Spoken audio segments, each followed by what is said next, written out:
Riley Webb has won this rodeo twice on this final day. He's trying to do it for a third time. He'll be the final roper to go. Actually, close second to the last roper to go. And it'll be fun watching.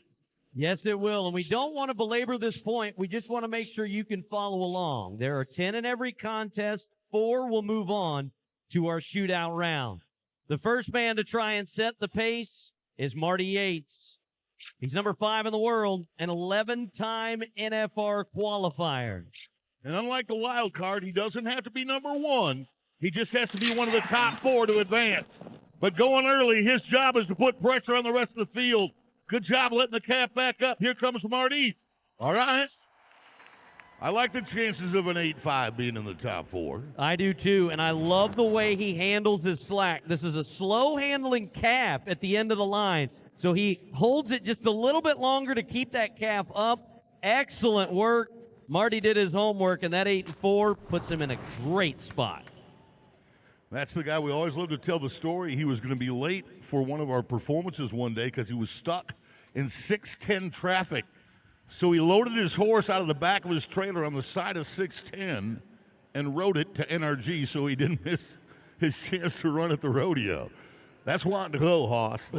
That's what Waylon Jennings would say. That's wanting to go, Hoss. Thankfully, this year, he made it through traffic okay.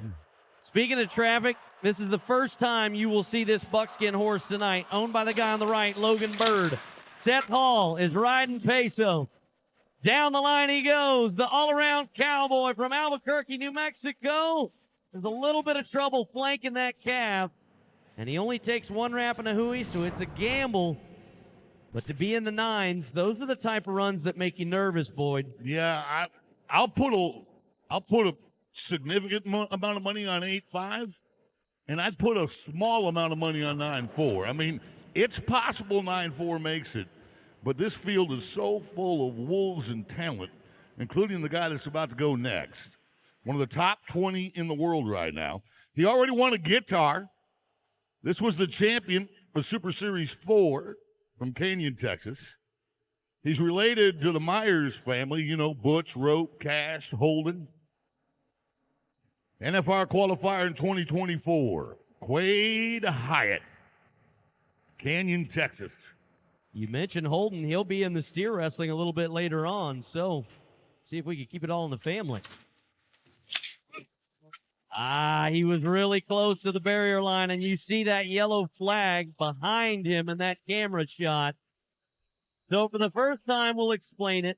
8-2 becomes 18-2 because he did not give the calf a proper head start. Now, that is one of the 4 calls throughout this performance that will be reviewed. We have instant replay by an independent official, and the call has been confirmed that he broke it. Yeah, and I should also add that we don't just look at it from one camera angle. There are 9 different angles that our replay official can observe to review any of the calls that are under review, like a broken barrier, a mark-out rule, or a crossfire. The best year of this guy's career was 2019. He won San Angelo, Texas, and Houston, Texas in the same year and went to his one and only National Finals Rodeo. Michael Otero, now 43 years old, won the Greeley Stampede last year. His wife, Carly, a great barrel racer. This guy got out of his Super Series and made it through the semifinal. Now he's got to clear that calf. Precious ticks. So that 9-4 is looking better now. Remember, the top 4 times come back in the shootout round. So with 6 to go, 9-4 is still in the top 2, so he can stand to be moved twice. Yeah, that 12-7 makes me nervous, though. Now we go to Tough Cooper, and we ask the 4-time world champ, how excited are you to be here today? RodeoHouston Saturday night, this is where everybody wants to be. I have my daughter True with me tonight watching me compete. It's the best place in the world. Go get him, Dad. He won a guitar as well. Let me tell you a tough story. He won a guitar in Super Series 5, then didn't get out of the semifinal by like a tenth of a second. They routed him to the wild card, and he won the wild card with an 8.2. So that's how he got back here. And of all the amazing things this young man has done in his career, including 4 world championships, this title has eluded him. And I'm sure he wants to remedy that. Would love to add that to his resume. If he got out, he did so in fantastic fashion. Got to get the calf up. Costing him some time. Keep hustling tough. 10-1. And you can see the look on his face tells you everything you need to know. 10-1 is going to be third, but makes him so nervous with 5 more to go, Boyd. Yeah, and he can only let one of those 5 be faster than 12-7. And that's the luxury of being one of the last guys to go. If it gets soft, like it kind of is right now, with 10-1 and 12-7, yep, then you get to know what you have to do. The mere fact that this guy's here, he left here after Super Series 1 in a walking boot. We didn't think he'd be healthy enough to return. And then he won his semifinal. This is the 2024 Rodeo Houston champ, Ty Murray, and there's Peso again. Block him, flank him, string him, and tie him. Harris going for his second Rodeo Houston championship in 3 years. Unbelievable. From walking boot to walk into the number 1 spot. And you can see the man that owns the horse in the background cheering him on, Logan Bird, loving to see the success on that buckskin yet again.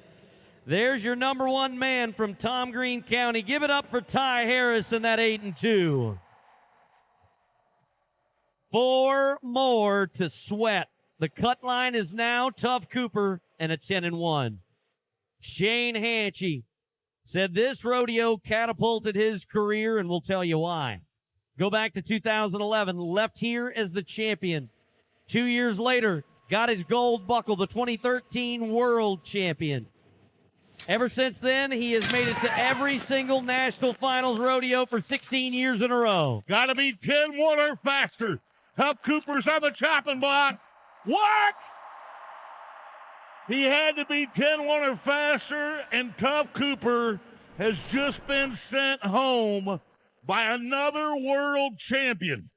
This one's Shane Hanchey, trying to win his second Rodeo Houston title. It's been 15 years since he won his first one, and Hanchey is in. The worst he can do is 4th. Well, let's go back and watch a run from Mount Pleasant's Kincaid Henry. When you got to be fast, Kincaid knows how to do it. You go back to Super Series 3, he tied a calf in 7.6 on that great roan horse he calls Mario. When you need to be fast, he can do it, Boyd. There's a reason he's the number 1 man in the world right now. It comes down to him and Riley Webb is how you see it. Wow! Threw a fastball. Calf remains standing. Going for the big money, and he cashes in. He went for the money. Oh, this 24-year-old cowboy from Mount Pleasant, Texas, number 1 in the world. He won a guitar in Super Series 3, but he's coming for the 65 grand today. And now Marty Yates at 8.5 has 2 guys to sweat. These last 2 men have to be faster than 8.5. Here are the guarantees. Henry and Hanchey are moving on. But there is Marty Yates that Boyd just talked about, as he will watch the defending champion and the 3-time and defending world champion, Riley Webb. If he is 8-5, he would win the tiebreaker. Riley Webb, the number 3 man in the world. Calf takes a step to the left. Watch why he is creeping up on the $2 million mark. Yes, sir! That is 1/10 of a second off the arena record. Folks, he has won this rodeo twice. He won it a year ago, and he will be back to defend his title. Welcome to the biggest stage of all, Riley Webb.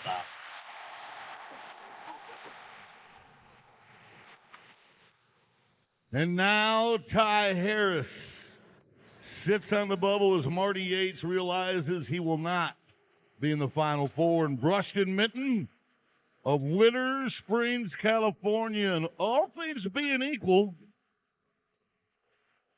that's Peso again. That's the horse that Ty Harris rode.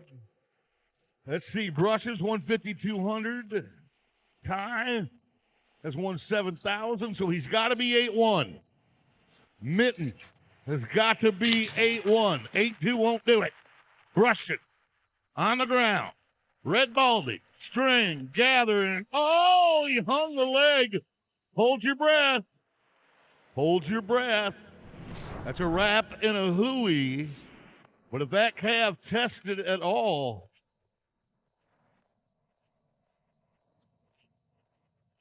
he hunted up on the toes of that left hind leg, and guess what? It's official. California is moving on. 7.9 for Brushton.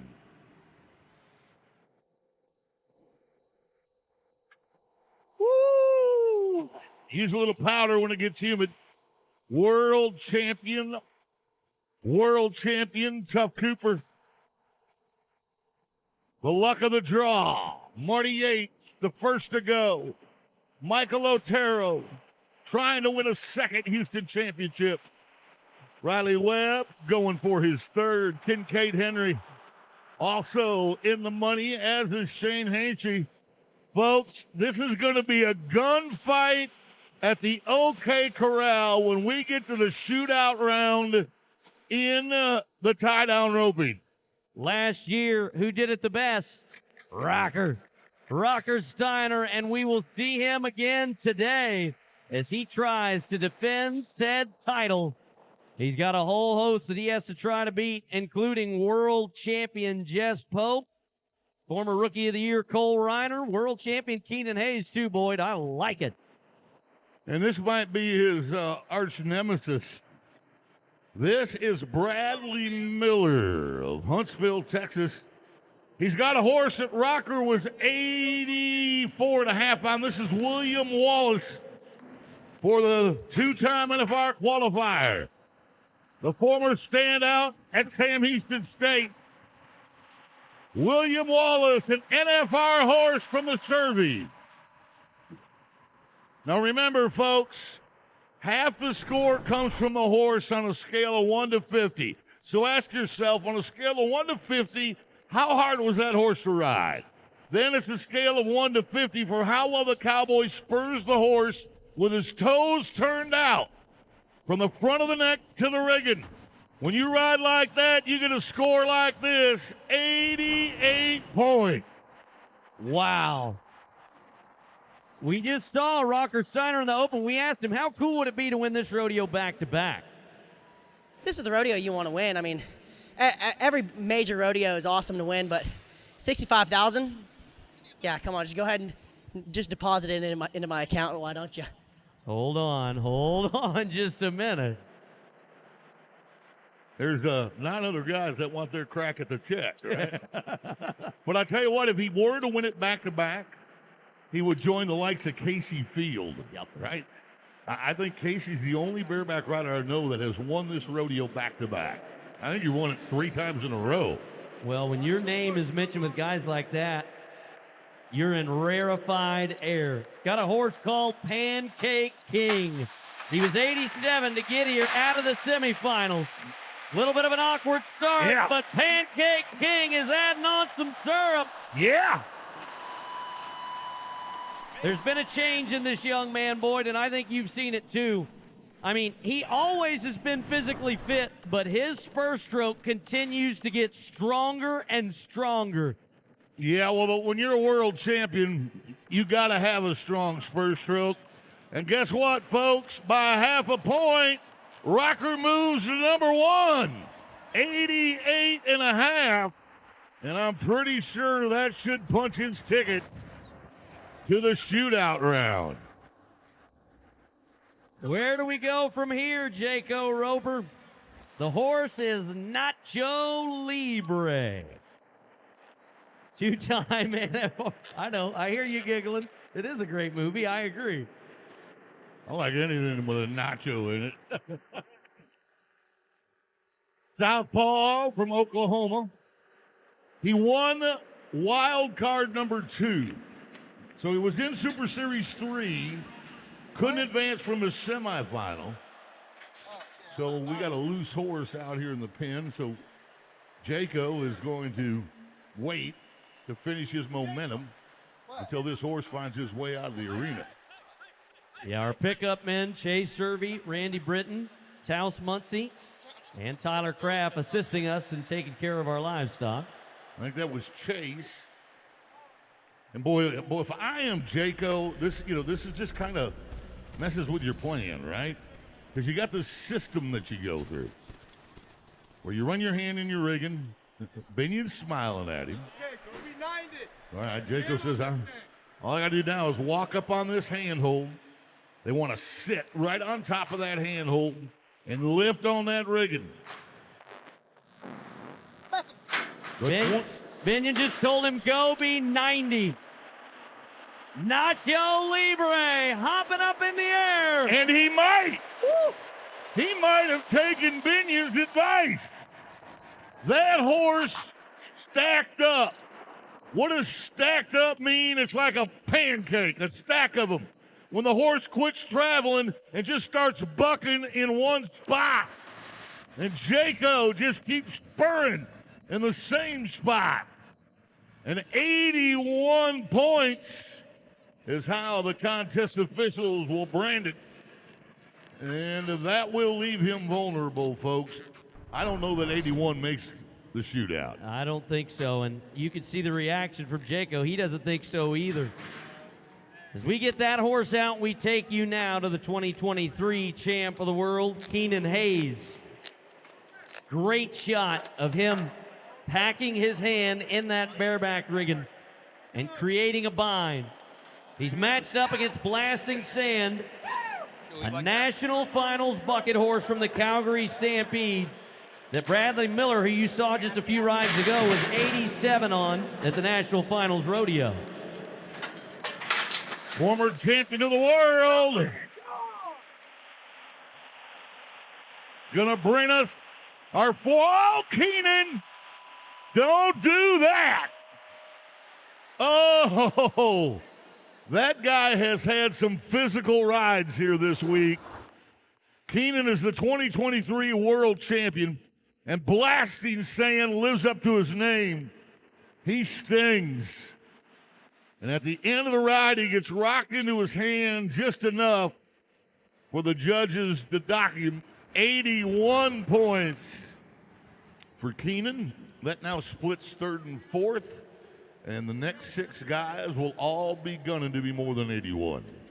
R.C. Landingham continues to get better with age. This year he's number 4 in the world, trying to make it trip number 6 to the National Finals Rodeo. On second thought, the Servey horse, Weston Timberman, was 86 on this horse here last year. A long, lanky California Cowboy. Little swoop to start things off. Staying close to the chute. As Boyd pointed out, half the score for how well the Cowboy rides, the other half for how hard the horse is to ride. Is he kicking high and hard out the back? Does he give any sort of tricks? There's one right there. So the judges will give him a few extra points for that. We got a top 3 number, 84 points for Landingham. That'll change it. Yeah, and he won his guitar in Super Series 4. I always like to brag. Some rodeos will give you a rifle. Some will give you spurs. A lot of them will give you a buckle. But you win a Super Series at Rodeo Houston, you get a guitar, and it's a novel. Jaco Roper has been bumped out of the top 4. World champion Keenan Hayes now sits at the bottom spot as Cade Berry is on a mission to do what his brother has done twice, and he did it back-to-back. Leighton Berry won it back-to-back. This is his younger brother, Cade. Good. Good. Hang on, Binion. on, guys. We've had all damn day. Let's go. Get it on, Kate. The Outback Spectacular giving him all the help he needs. And away we go. Cade Berry, the 22-year-old. Pete Cars, exactly midnight.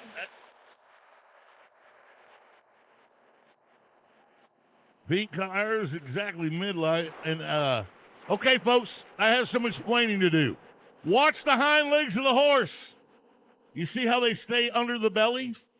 See how the horse doesn't extend on the back end? Well, that's where the power comes from, is that horse kicking out the back. And when he doesn't kick out the back, the judges are likely ruling that that wasn't a fair opportunity for Cade, and he's going to get a re-ride opportunity. So, re-ride option for Cade Berry. Cole Reiner, former Rookie of the Year back in 2020. Sorry, Binion. He's crossed the $1 million mark. Number 5 in the world. As a horse that his buddy Waylon Bourgeois was 87.5 on in Roggen at the Duel at the Dunes. This is the Service horse called Mamo.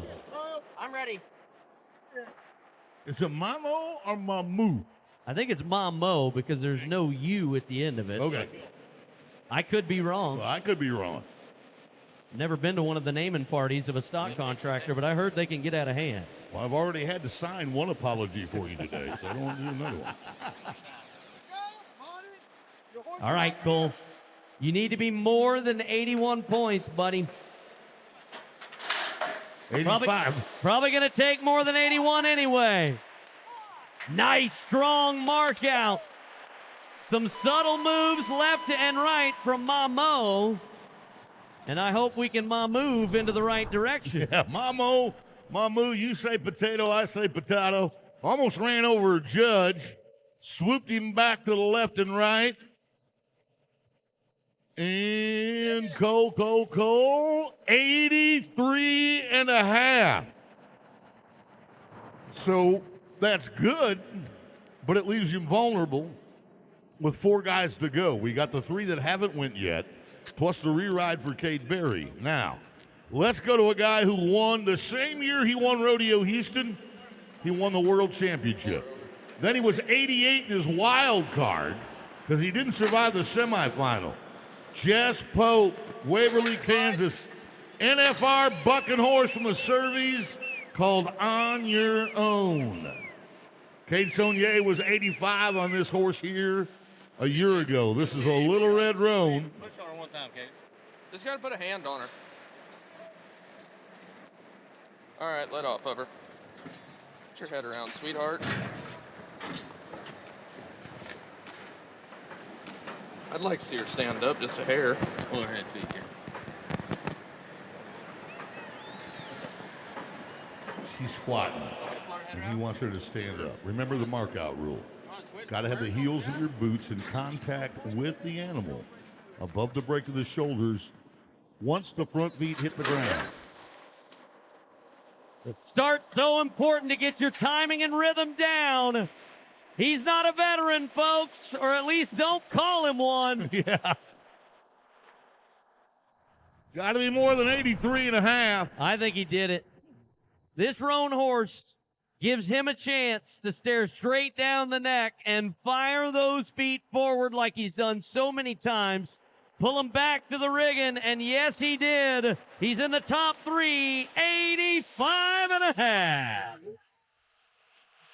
Woo! So that puts him third, which means there's 3 guys to go. He can stand to be moved once, but not twice. Sitting there, R.C. Landingham, the long, tall, blue-eyed cowboy in the number 4 spot now. As we go to the young gun, 23-year-old Mason Stuller. He got out of Super Series 4. Columbia River Circuit Finals champ. Doughboy. Keenan Hayes. One Kissimmee on this Generations bucking horse. Circles around to the right into his riding arm. He almost started leaning that way at the very beginning. He knew this horse was going to turn back into his hand. Yeah, he did his homework. The only problem is, does it get him off center? I mean, when you're looking at the rides we've seen, I hate to do it, but you have to be uber critical because it could be a half a point that cost you. And look at that.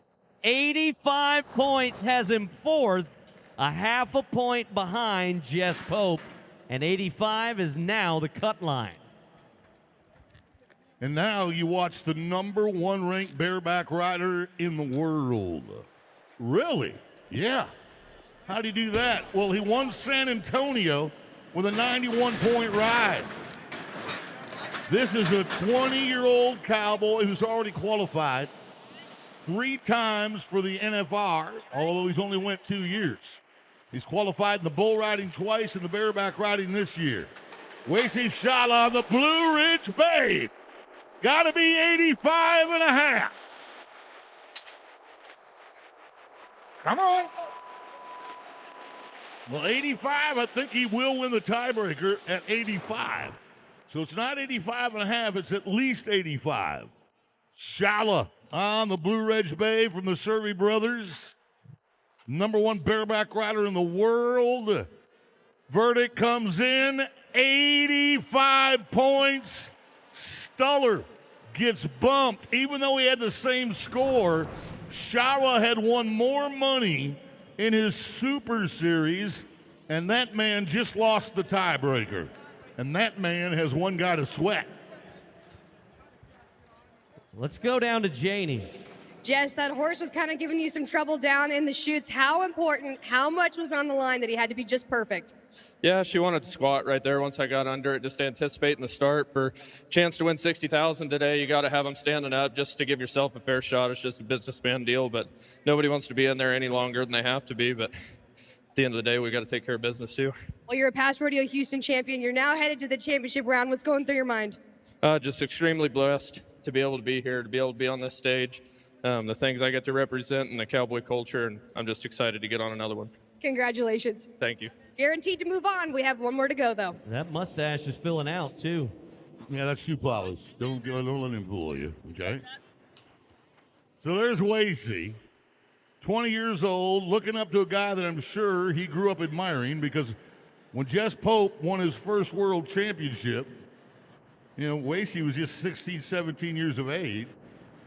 So he's looking up at Jess and knows that this guy, Cade Berry, now Cade would win the tiebreaker. Because remember, Cade won his guitar. Oh, no, he didn't. My bad. He did get out of Super Series 5, but he's got $7,200 won. And so that means that Wasey Shala's 85 would not withstand the tiebreaker. So the horse that he's drawn for his re-ride is High Rollin' Sydney. Now, I love this horse's bucking style because he almost leaps straight up in the air and kicks. Now, that's Rocker Steiner. Rocker's already advanced. He's guaranteed to move on with Bradley and Jess, but it all comes down to this number 4 spot. Cade, 22 years old. He won the first round of his Super Series with an 86 and a half, okay? So 85 does not scare this kid. High Rollin' Sydney from the Survey brothers. You can hear him run his hand in that rigging. She's nervous. So am I. Hold on, my butt's a leg. There we go. Bring on the gap. You ready? Do something cool. Finish now. I gotta get my feet up here. Okay. Buck him! Buck him! Buck him! We will! Nice black and white paint. Cade Berry. Oh, no. That's asking so much of an athlete to do. I mean, you think about the fact that 10 minutes ago, he did the exact same thing, put all his energy on the line, trying to be in the 80s to move on. It will not be enough. 77 for Berry. He will fall short. That means Shala is safe. The number 1 man in the world will be moving on. And when you watch all of these highlights from the bareback riding, I mean, their faces tell a story. When you run your hand into a rigging and then you tuck your chin, I don't care if you got a gold buckle or if you're number one in the world. You got to earn it every jump, 8 seconds at a time. A Texan versus a Texan. A Kansas and California cowboy move in on the party. Taking it all at the end of your arm. There's another world champion, but that one and that world champ. And that's who's moving on. Steiner, Miller, Pope, and Stuller. See you in the shootout round. 4 advance to the shootout round. Hey, hey, hey. They could be back-to-back champions. Rocker's got a shot. Can Derek McGay, along with Coulter Todd, do the same thing? Our Driggers and Nogetta, finally world champions win Rodeo Houston. Who will it be? First to go, Brady Tryon and Peyton Bray. From 2 legendary team roping families, Huntley, Montana to the horns, Stephenville, Texas to the heels. They've been as fast as 5 and 2. I would hate to try and gamble on whether or not 5 and 2 will be fast enough today. But the first team to go, we'll wave it off on the head side. No time for our first team. And as we often pointed out, it's a random draw of where you compete. Okay, they just randomly draw who's going to go first. They pull out, it's Brady and Peyton. Who's going to go second? It's Bubba and Cole. Well, when you're one of those first 2 or 3 teams and you don't know what the rest of the field's going to do, then you got to come put pressure on them. If you're one of the last 3 teams and you know what the final 4 time is that you have to beat, there's a little more strategy to it. But right now, Bubba Buckaloo, the NFR qualifier, along with Cole Curry, the young gun from Mississippi. We got horns. Come in and get us some feet. Cole. There you go. Now, Andrew, with 8 teams left to go, let me put you on the spot. Yes. 4-9's going to make it. Yes, it will. Okay. I mean, I'm not going to bet my children's college education on it, but... You haven't even started the fun for that yet. But... Hey... I do like the fact that you didn't have to think about it. No. You went, you know what? You trusted your gut. I like that. How about these guys? Can they be fast? They can be real fast. They were 4-1 to get out of the first semifinal competition. That's 1/10 of a second off the arena record. Made Walt Woodard and Matt Sherwood a little nervous, the guys that hold the arena record at 4 flat. Now, they're roping an invisible steer. No, they're not. Which is an interesting strategy, Cotton. No. They're loading him at this time. Remember I told you there's a random draw in the order that you rope? There's also a random draw in the steer that you get. You don't get to show up at 7 in the morning and go, I got dibs on the red one. It's a random draw, what order you run, and a random draw on which farm animal you got to rope. But to your point, Boyd, the great thing about Houston is they have a whole video system where you can watch these animals that have been competed on before. So they can do a little homework and be prepared to try and make a good run tonight. Yeah, just like a football team will watch the all-22. Scout them. They'll come scout the, does this one breaks fast but cuts to the left? All that stuff they know. Whoa, he chunked it. Healer! That Dustin Egaskiza can throw a laser. And when he turned left, JC flipped that rope, and it just could not find the feet. So starting to get a little soft now with 1 qualified run and 2 no time. Would love to see this story continue for these 2 Canadians. A 19-year-old header named Cavis Drake, a 21-year-old heeler named Denham Ross. Won their wild card with a 4-5. Saskatchewan and Alberta, no! The kids are out of it. No time for 3 out of the first 4 teams. Okay, so you've team roped. You've made the college national finals as a team roper. So you've been in short rounds before. At what point do you start taking your foot off the gas? Not yet, right? Not with Derek and Coulter? No. I mean, if you're trying to be one of the top 4 teams to qualify, you have to have a game plan and stick to it. Now, that game plan could change in the championship shootout, but for here, if they've scouted the steer, they know what they have drawn, they kind of have a time clock or a number in mind that they want to try and shoot at. All right, these are our defending champions. trying to earn a chance to get to the championship shootout round. And Coulter is really studying the back end of that steer. He's a rancher from Arizona, horse trader.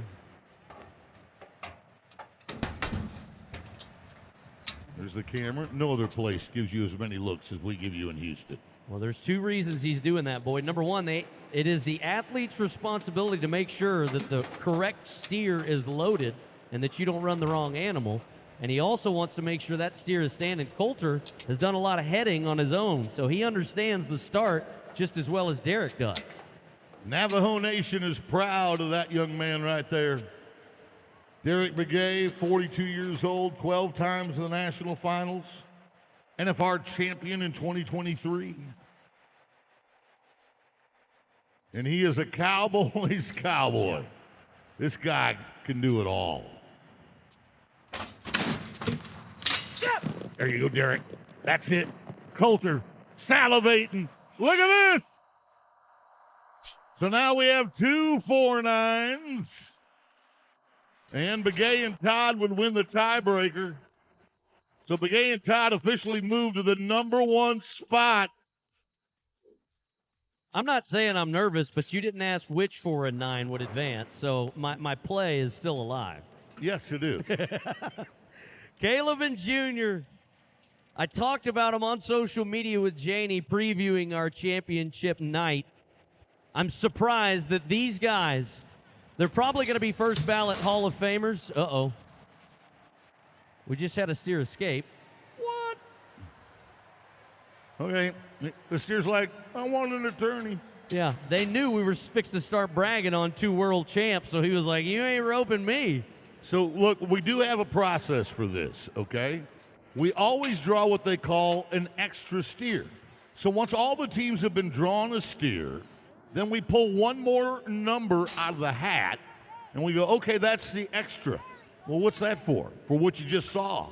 A steer accidentally popped the latch and got out, so that means instead of running the steer that they studied, hopefully they studied the extra too. They might be getting their phones out and texted people, hey, do you know anything about this extra? Coy Rallman and Logan Medlin. Elsinore, Missouri to the horns. Tatum, New Mexico on the heel side. 6 trips to the National Finals Rodeo betwixt the two. Logan's been there 5 times as a heeler. He's a millionaire. Long reach from Coy. And there is the one that got away. He roped both feet, but when he went to the saddle horn to try and tighten everything up, the steer is going to jump out of the loop.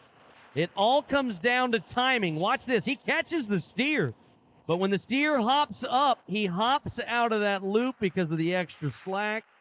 No time. So let the record show that we've ran 6 steers that have 4 no times. That's got to affect the way Freeman and Corbin Rice, Cooper on the heels. There you go. Now 5-1 does not upset the apple cart with those 2 4-9s, but you're saying there's a chance, right? So Corbin and Cooper, 2 young guns, 24-year-old header, 23-year-old heeler, have just moved and roped their way into the top 3. Chad Masters and Jace Helton. I love this matchup because you got a 2-time world champion and a past Rodeo Houston champion on the horn catching side. You got a young up-and-comer in Jace Helton, the champ in Rosenberg. What a partnership, but we broke the barrier. Ouch.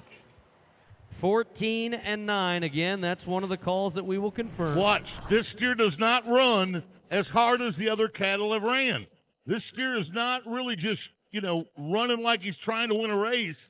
So he doesn't break out of the roping box as quick as some of the other ones did. And that is going to put him 4th right now with a 14-9 with 2 teams to go. So both the 4 and 9s are safe. Derek and Coulter are in. Bubba and Cole are in. Jake Smith and Douglas Rich. 2-time NFR qualifier on the head side. That's Jake, his older brother, a world champ. Douglas Rich, an NFR qualifier in his own right. Clean we are, 4.7, and the smile gets bigger for Dougie Fresh. You guys are in the shootout round. Woo! And at this juncture, they'll be the last to rope. Unless the two champions that you were bragging on before the steer got out can rope 1 and 4-6. So here's the math. There are 5 world championships between these two cowboys. 2-time world champion header, 2-time world champion heeler, and a world champion all around. They have to be faster than they have to be 5-1. You're kidding me. You're kidding me. They had to be 5-1, and Caleb Driggers fired, and that loop just didn't fit. So the team that swept their series and won the guitars are not going to be making it to the shootout round in the team roping. Come on, y'all, give those two cowboys a round of applause. Their hearts are heavy right now. Their hearts are heavy. So much comes into play when you think about the two men with 2 ropes, 2 horses, all trying to catch a steer in the fastest time possible. It all must come together from a heel shot where you need 2 feet, then you dally to try and stop the clock. When it doesn't go your way, it's disappointment. Excitement from the veteran. Disappointment from the world champ. But advancement is what we will find for the top 4 teams. Smith and Rich, Begay and Todd hoping to defend their title. Buckaloo and Curry, Rice and Freeman. His 2 brothers had the chance to win it, but Ryder Wright did not make it to our championship Saturday. He won it all last year. It'll be up to Stetson and Rusty to keep the Wrights involved. Keep your eyes on Bruno. And that young kid east and west, Jake Finley as well, has been riding superb. Well, here's the Renaissance man, Jordy Garrett, on the National Finals roan called Larry Culpepper of Pete Carr Pro Rodeo. At 33 years old, Boyd, he is making a comeback. But, you're right. He's ridden so fabulous here. But is there a better bucking horse than Larry Culpepper? No. I mean, this horse has been this consistent his whole life. Now he holds his head a little high, so Shorty's got to take a much shorter rein. See how that horse has thrown his nose up as he bucks? That means Shorty's got to have a shorter rein, but he won't be short on points. 88 to set the bar with Shorty Garrett. If there are any Maple Leafs in the audience, we have an all-Canada matchup. Cole Oshbacher, the 29-year-old from Arrowhead, Alberta, is matched up with the Calgary Stampede's Dandy Delight. Rusty Wright, who you'll see a little bit later on, was 91 on this horse at Fort Worth. Ryder Wright was 89.5 at the National Finals Rodeo on this 11-year-old mare. Come on, Dandy. Get up one more. She good like this? There we go. There we go. Sorry, buddy. Whatever, we'll just do it. Go to her. They start. Then we'll just do it. I love that, being relaxed, and we'll just do it. I know I can ride this dude. Oshbacher on the 11-year-old mare from the Calgary Stampede. As honest as the day is long. Horse just starts to the right, stays in that same pattern. Jump, kick, tucking her head between her knees. Numbers coming together, 87.5. Woo! Wow. So now we go to the first of the 2 Wright brothers you're going to watch. This is Stetson trying to win $130,000 today on Seamus, the Gray from Generations Pro Rodeo. Fire those feet, lift on that rein. And again, he doesn't have to be 88. He doesn't have to be 87.5. But man, 87 or 86.5 would be nice. Let's see if Stetson has stacked up enough points to be in the conversation for 2 head in the shootout. Oh, yes, he has. How about 88 points for Stetson? And the smiling Utah Cowboy, the face of professional rodeo right now, It's got to feel good. We've seen some fireworks out of the Aussie Jake Finlay, so we asked him, why are you riding so well? I got a new lease on life, I think. Wife, baby girl. We're down here in Houston. It's more fun than it's ever been. Yeah. He's been having fun, too. It's been fun to watch him ride. I'm telling you, he's drawn great here, and he's never once messed it up, right? He just has always been putting on a show with every horse he's drawn. Little Big Chief of the Survey Championship Rodeo Company. Let's see what we got. Oh, that's a kick.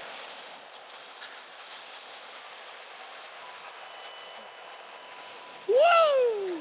And the Aussie checks out. Did his job. You can see him looking up. He knows this is going to be close. Holds that mark out. And this horse tries to get him over the front. But 80 points will not be enough for the Red Panda. 8-0. It's the cut line for now, but it's got both of us nervous, Boyd. Yeah, I am nervous. I'm sure he's just going to remember he's got that beautiful wife and that beautiful baby, and life is still good. All right, let's turn to Leighton Green. Millerville, Alberta, Canada. He ranches with his family. Made it here out of Super Series 5, four-time NFR qualifier. Another great Pete Carr bucking horse called Toma Joe. Stetson was 90 in Fort Worth on this horse. Leighton. He's going to make it interesting. Now's when I hate to be one of the last five guys, knowing this score is going to be big too. And now you're like, what do I do? How do I outride that? Depends on what you draw and how it all comes together. That horse jerks a lot of people down early on in the ride, but if you can survive those first few jumps, and there it was, he missed the horse out, did not have his feet above the horse's shoulders the first jump out, so it's going to be a no score. So how many great Bronc riders have come out of the Badlands? From Casey Tibbs to the Etbauer brothers. And there's Jake. He's on the bubble right now at 80. But this young kid right here, folks, this East and West, I mean, his family were riding. The reason they named him East and West is because that's how they wanted his toes pointed on a southbound horse. He comes from a family of Bronc riders. And the Dakotas, I mean, Brad Germanson, we can just go on and on. But this kid won the permit final. Whoa! Okay, there we go. I love his hat, too. He's got a great hat. Go on, Ethan. Wild Valley with just a short pause. Uh-oh, don't get your feet behind you. What a recovery. And I don't know what the mark's going to be, Boyd, but a lot of people, when they hang that foot behind themselves, would have already been bucked off. Yeah, I don't know how he got by it. I'll be honest. You want your feet to the front when the horse's front feet hit the ground, but there's a jump here right there where the horse beat him. To the ground, and that almost set him up for a dashboard. We'll see what they think about the youngster from New Underwood, South Dakota. His uncle has won rounds here, and by 1 point, he'll bump Jake Finlay out of the shootout round, and Easton holds the number 4 spot, but he can't feel too confident with an 81. Waverly, Kansas is Weston Patterson next to go. Got a rematch on the horse called Guns Blazin'. He was 88 points at the Snake River Stampede in Nampa, Idaho. It's a national finals bucking horse from the Cervies. That 88 would be great right now. And they've been 88 twice on this horse this year already. Sage Newman, 88 in San Antonio. Ryder Wright, 88 in Denver. Violet's Guns a-blazing to the Cervies.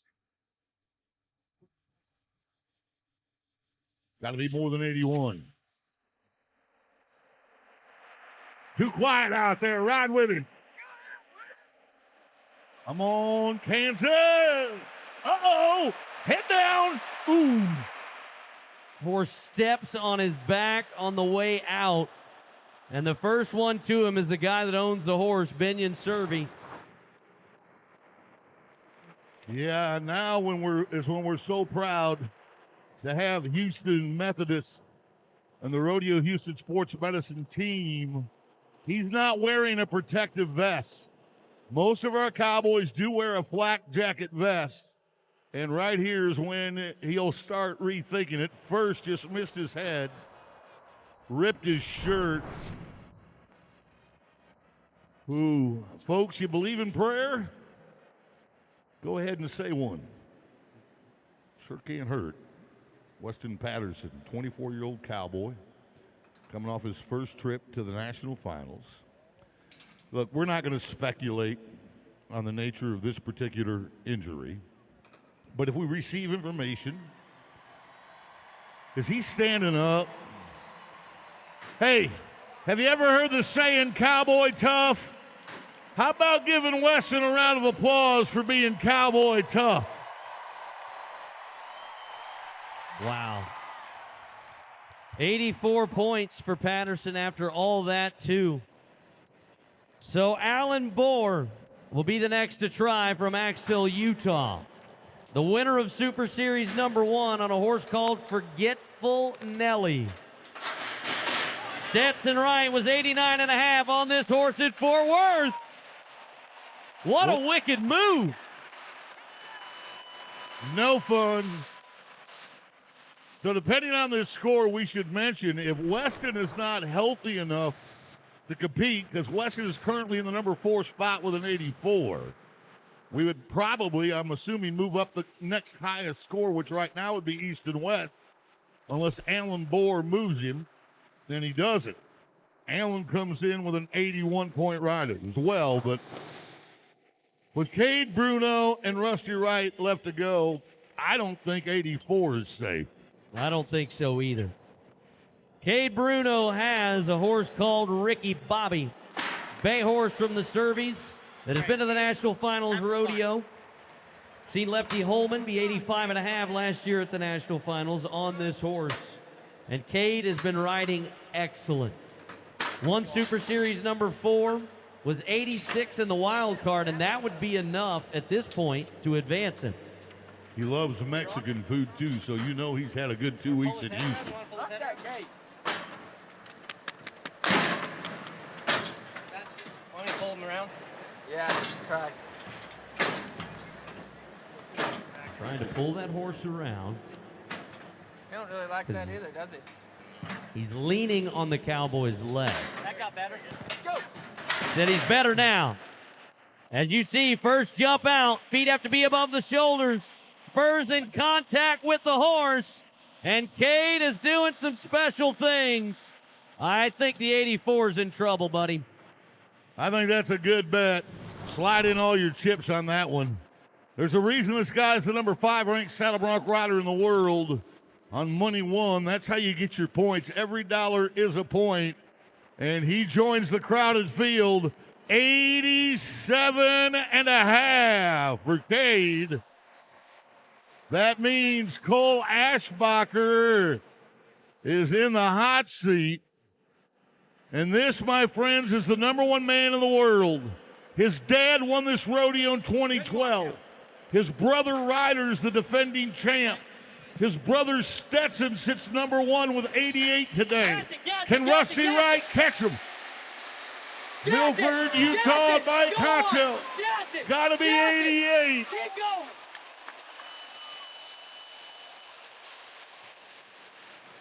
The #1 man in the world is trying to hold that position.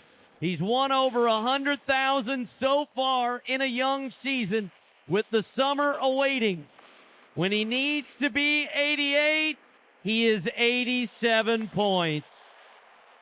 Just short of joining his world champion brother, and the trip comes to a close, and Ashbacher will survive. Wow. Lift on your rein. Set your feet.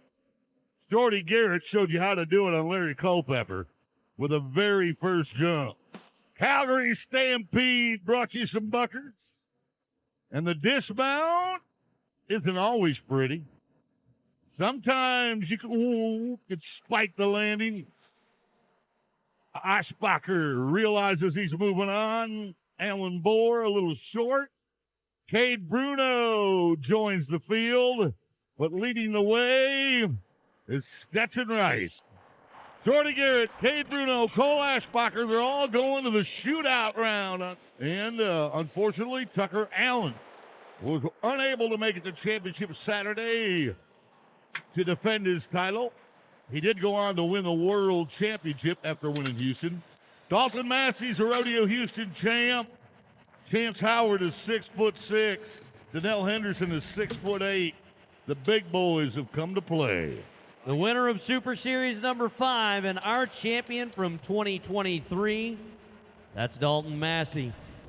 Hermiston, Oregon is where he calls home with 4-5 in semifinal 2. Yes! 3.9 for Mr. Massey. What a great way to apply pressure to everybody else. Yes. Yeah, I agree with you. No, I thought you were going to ask me, boy, does nope. 3.9 make it? I agree with you. Yeah. Yes, it does. He'll have a chance to win his second Rodeo Houston championship. His last one was in 2023, getting high fives from all of his friends as we turn to the Hawaiian. Tryson Kalawea from Hilo, Hawaii. Number 8 in the world. His favorite movie, American Sniper. All right, let's fire away, Tryson. Off we go.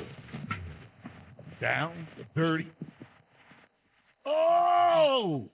Tough steer, and he broke the barrier. So a hard steer to throw combined with a broken barrier.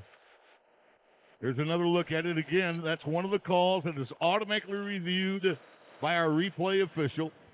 9 different views if he needs them. So Kalawea is 16 flat. Huntsville, Texas is where we will take you next with Donnell Henderson. That's right, he's your neighbor just north of town in Walker County. Stands 6'8", 265. Former basketball standout at Tulsa and Oral Roberts. Has been as fast as 4-2. Was holding up that horse at the barrier line. Let's see if he got out.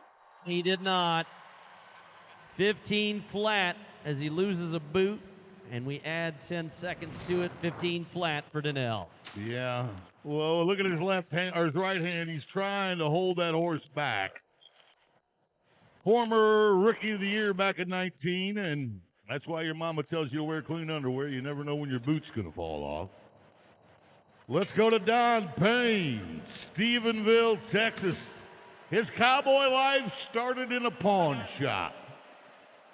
His dad ran a pawn shop, had a bareback rigging and a Bronc saddle in it. He bought it. Then he grew up to be 245 and 6'4", said, I better play a different event. And then he became a National Finals Rodeo champion. I'm still trying to figure out the difference between socks and underwear, and anyway. I didn't mean to confuse you, Andy. You wear your socks under your shoes, right? You wear your underwear under your pants. Never mind. I'm sorry I asked. Well, that's all right. I got a crayon and some coloring books for you. We have derailed. All right, Don. 3-9, the good time. Then 2 broken barriers. Runs this one away, but that's okay. 5 flat. And, I mean, with 6 guys to go, I think there's a chance. It's a long shot, I think. It is. But it's a chance. How about that bay horse running at a seriously high rate of speed? I mean, Don Payne was moving whenever he went to the nose. So next up is Holden Myers. His granddad Butch is a world champ. His father Rope is a world champ. And look at those shoulders right there, folks. Holden Myers.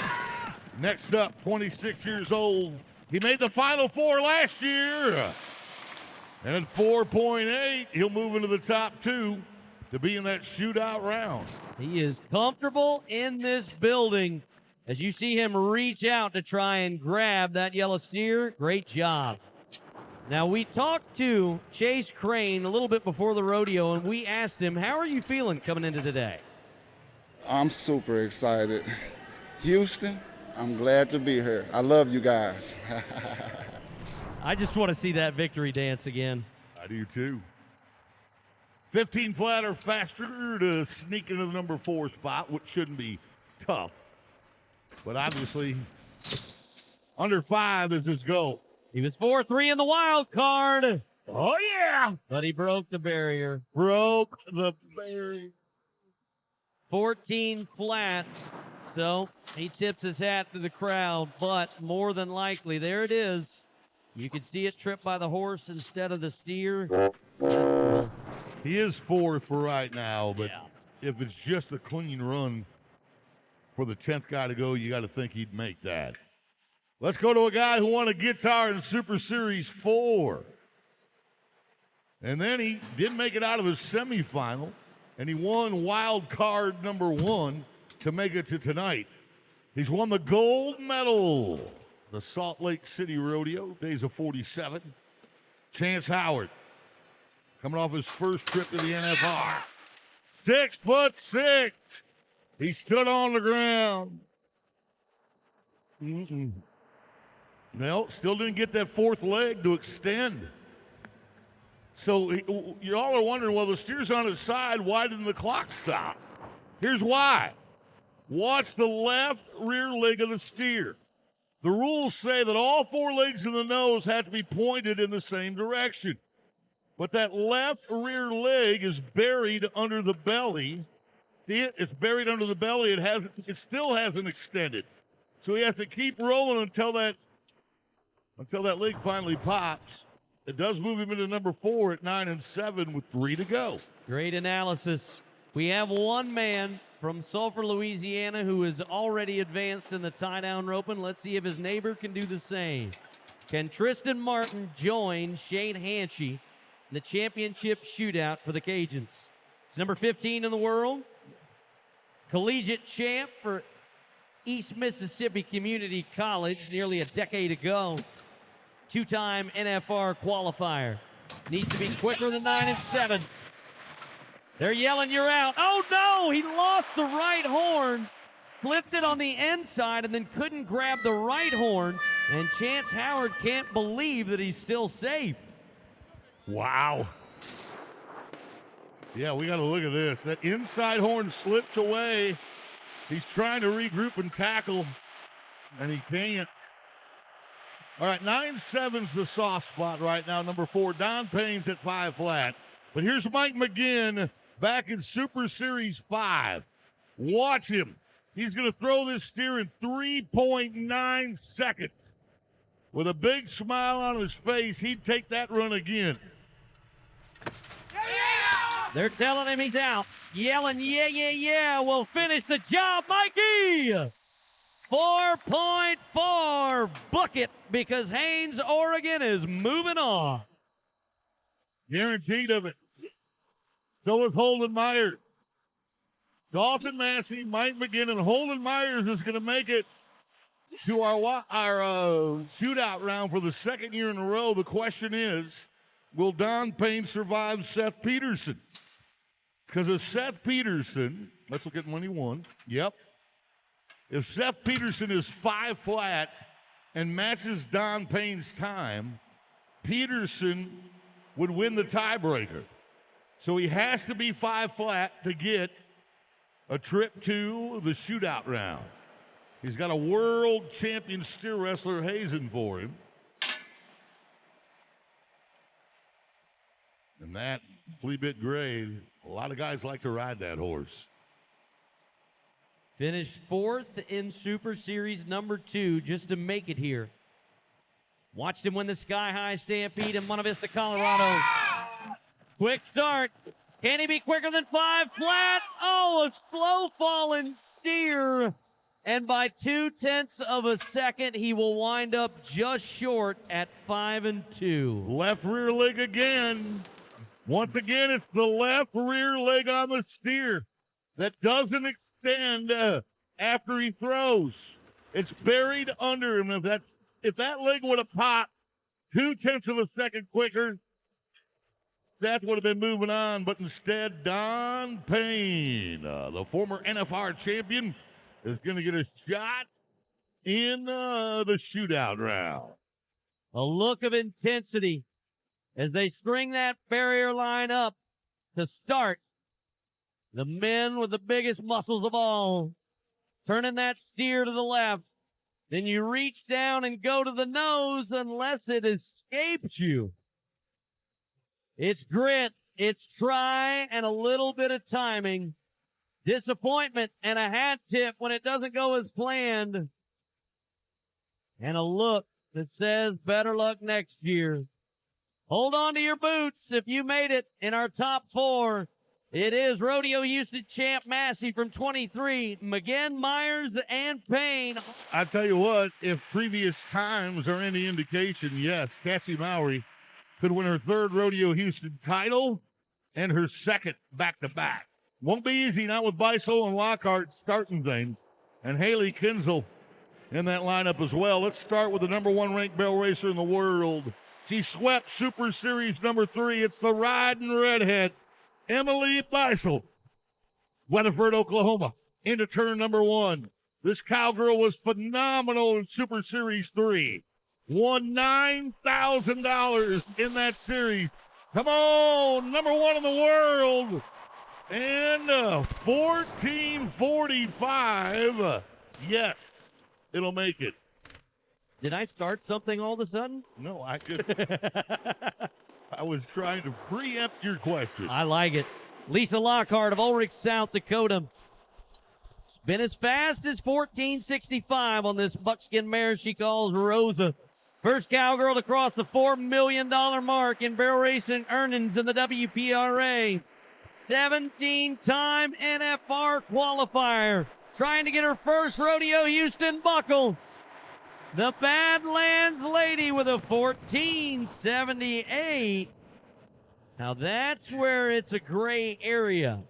I see what you did there because we're getting set for Chloe Gray. We have a 14:45 on the board. Chloe Gray, she can match that. If her and this horse cross have the run that they've been having. They won 2nd in their semifinals to be here. She trained this horse. This is Godspeed Performance Horses by Chloe Gray. This big, strong bay has such a long stride. And that second barrel goes down. They are not going to be advancing on. But wow, what a great showing here at Rodeo Houston. 14:66 was going to be fast, guys. 1966 with a penalty of 5, Miss Janie.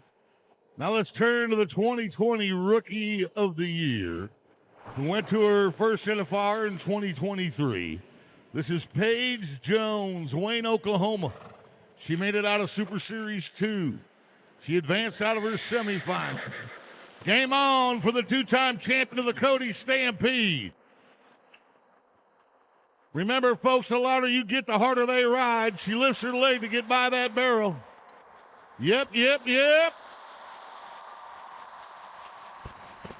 14:67. It's going to put her in the number 2 spot, where we have a plethora of barrel racers left to come.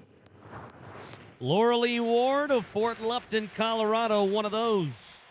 She was 14:73 in wild card number 1 to get here today.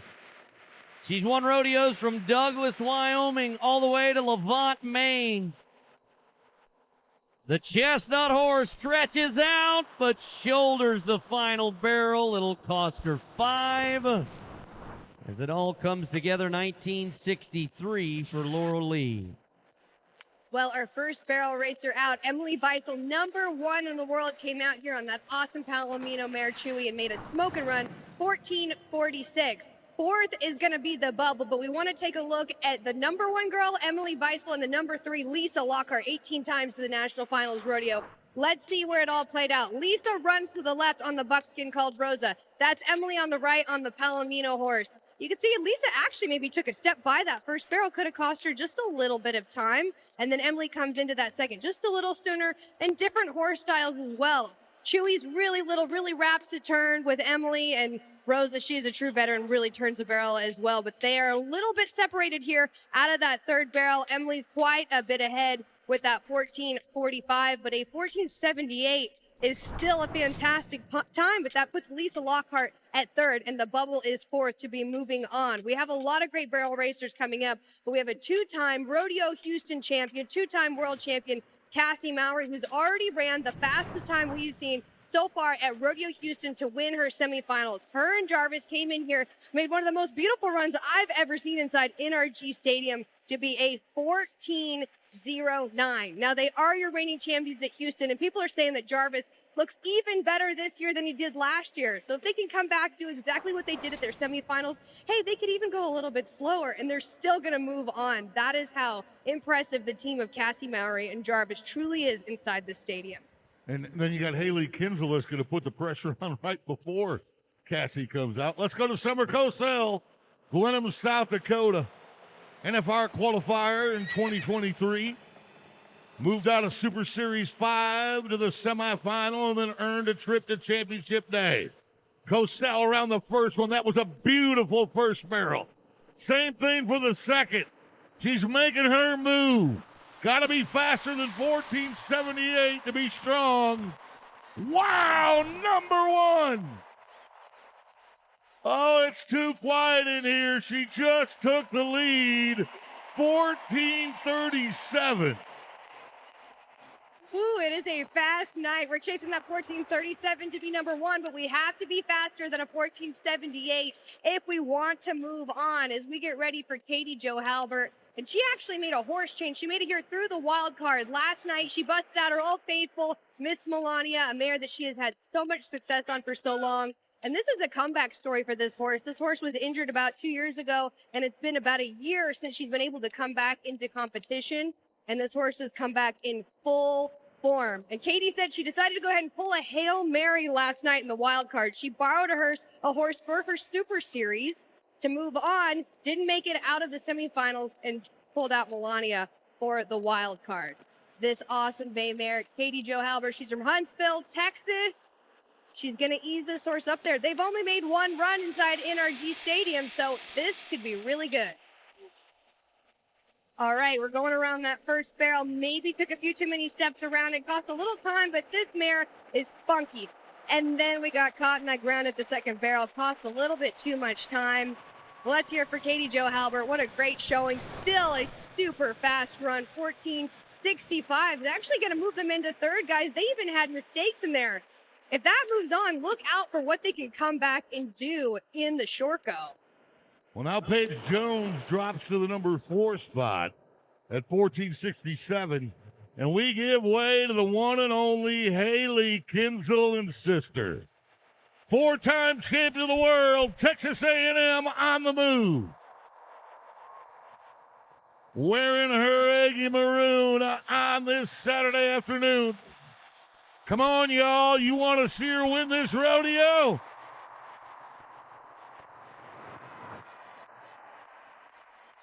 Are you kidding me? Nope. Brand new leader. Come on, Texas. 14.30 for the champ. But don't write the check yet, because here comes the 2-time Rodeo Houston champ, your defending champion, a 2-time world champion who has thrown down the fastest run this year at Rodeo Houston, Kassie Mowry. She was 14.09 in semifinal number 2. Jarvis gets around barrel number 2. Cassie's got one more to go. How about a Texas lady? 14.37. She is tied for second, and she will be moving on to try and defend her title. Wow. And now Emily Beisel, the number 1 ranked barrel racer in the world, sits fourth. This cowgirl, Latricia Duke, has to be 14.45 or faster. NFR in 2024, around the barrel to the right. Come on, Latricia. Zephyr, Texas. One of the great futurity trainers in this industry. Let him run. And 14.39. Oh my gosh, all 4 advancers are in the 14.3s. 9/100ths of a second separate number 1 from number 4. What an awesome horse race. It's a game of inches. The clock came down to literally 100ths of a second as to who would advance, but only 9 100ths separate our top 4. When the barrel stays standing, your hopes and dreams are still alive, as some will exit, others will enter with one more opportunity at a $65,000 payday. Taylor Munsell had to get through a wild card to do it, but she's got a chance to be a back-to-back Rodeo Houston champion. She is joined by another one, Hali Williams, as we start with Katie Williams of Big Timber, Montana. Made it out of Super Series number 3. She'll set the bar. Boom. There it is. Is she clean? She is not. We saw this in the team roping as well. This calf did not break and run as hard as some of the others you're about to see. Watch. And again, it's a reviewable call by our replay official. And you can tell by the way the mechanism was tripped whether the horse or the calf did it. It's going to be a 12-6, but that calf did not break and run hard, and I think that affected Katie. We talked about seeing emotion from different athletes. I don't know if I've ever seen this young lady in the arena show very much emotion. She has a great poker face. Riley George of Oakdale, California, the champion of Super Series 4. She won semifinal number 1 with a 2.8. Good calf, good start, great loop, 2.7. Yes. No, you're answering the question early too now, right? Yeah, 2.7 I think is rock solid safe. All right, well, now we have a 2-7 on the board, but we have our reigning Rodeo Houston champion, our reigning world champion, Taylor Munsell. You said it, Boyd. She is back. By way of wild card, she knows how to step up when it counts the most. Taylor Munsell and her awesome horse, Colonel, this is the perfect setup for them. They love Rodeo Houston. They just broke an all-season earnings record, and we are ready to go. That 2.7 does not scare Taylor Munsell, and we just saw how incredible our women in rodeo truly can be. Here goes Taylor. That's right. 2.6. Hey, folks, that's your defending champ. Don't hold back. She gets ready. That should be safe to move on, but we are seeing a great breakaway roping already. It's still dangerous because you have our arena record holder now riding in. Macy Young of Whitman, Arizona, the champ of Super Series 5, holds our arena record. She was 2.2 just a couple of years ago. Qualified out of semifinal number 2. She knows how to toss it out. 2.4. And the gauntlet's been thrown. She'll flash you a smile. Nice job, Macy. I think you and I might want to rethink that 2.7. They keep roping like this. 2.4, 2.6, 2.7. As we go now to a 2-time Montana Circuit champ by the name of Joey Williams. She got her master's from the University of South Dakota. 4-time NFR qualifier. Oh, no. And Joey had a great Super Series number 5, but unfortunately was able to advance from her semifinal, but a no time in our 10 rounds, so no shot at the shootout. Bo Peterson, 2-time NFR qualifier, gets her mail sent to Council Grove, Kansas. You and I watched her win the Dodge City Roundup. Also watched her take the title at the Caldwell Night Rodeo. She was 2.6 in our second semifinal competition. She could do that right now. That would tie her with our defending champ, Taylor Munsell. Would also make the degree of difficulty higher for those trying to advance. She swung an aggressive loop, but it did not meet its intended target, so no time for Miss Bo. Well, with the times we've seen, you're going to see a lot of aggressive loops because that's what's going to take to move on here to the shootout round. We get ready for Jill Tanner. She's number 2 in the world. She just won Fort Worth with a 2 flat. Now, this is a little bit of a different setup, but that just shows you how fast Jill Tanner can be. She comes from one of the greatest rodeo and roping families in the industry. a true horsewoman. She's won the American. She knows how to step up in these big situations as well. Right now, we need to be faster than a 12.6, but I don't think it's going to take quite a bit more than that to move on once we get through this breakaway roping. We got world champion Shane Hanchy down there in the box helping her out, making sure her horse is solid. Here we go. Throw.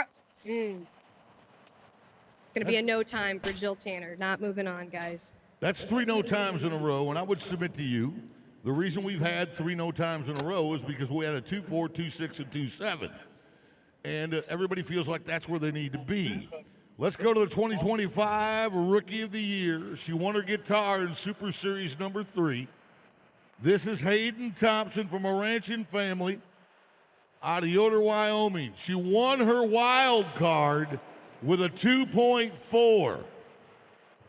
So she didn't make it out of the semifinals, had to go through the wild card, and beat the field with a 2.4. Oh, no! Now we're getting to the point where if you just catch a calf without breaking the barrier, you're going to have a chance to move on. Watch this rope go around the eyeballs of this calf, but it doesn't fall over and under the nose. Tip just had to be a little bit farther down, but a no time. We had a camera crew following this young lady around, talking about her road to Rodeo Houston. Hali Williams, a past Rodeo Houston champion, the daughter of an 8-time world champion team roper, a 3-time NFR qualifier. She was 2.8 in semifinal number 1. Hard-running calf, she does her job. That's all you can do when you're drawing a calf like that. Accomplish your task at 3 and 6, and then make the final cowgirl to go beat you. Yeah, don't beat yourself. Make somebody else beat you. So if that holds, we'd have 2 past Rodeo Houston champions in the shootout. But Maddie Jacobs, you might know her better as Maddie Dearman. She's a 2-time champion of the Cinch playoffs in Puyallup. Got her master's in geology. Talented and intelligent. Two-time qualifier to the NFR 24-25. Got to be 3-5, and she won't. So 4 out of the last 5 ladies all ended up with goose eggs. And Hali Williams, while not the fastest, doesn't have to be this time. There's the string that they tie the rope onto the saddle horn. That's the string that's got to break when the rope breaks away. There's the string on the barrier line. There's Macy showing you why she holds the arena record. Riley. Sometimes it fits, and when it does, you are happy. And when it doesn't, you're like, I'll live to rope another day. Taylor, you got a shot at a back-to-back title.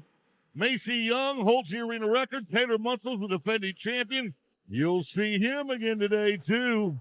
Tristan Hutchings trying to join the team ropers, the breakaway ropers, and the tie-down ropers for a chance at back-to-back titles. It won't be easy with those first 2 guys to go. Hayden Wells and Stetson Wright. That's some serious talent.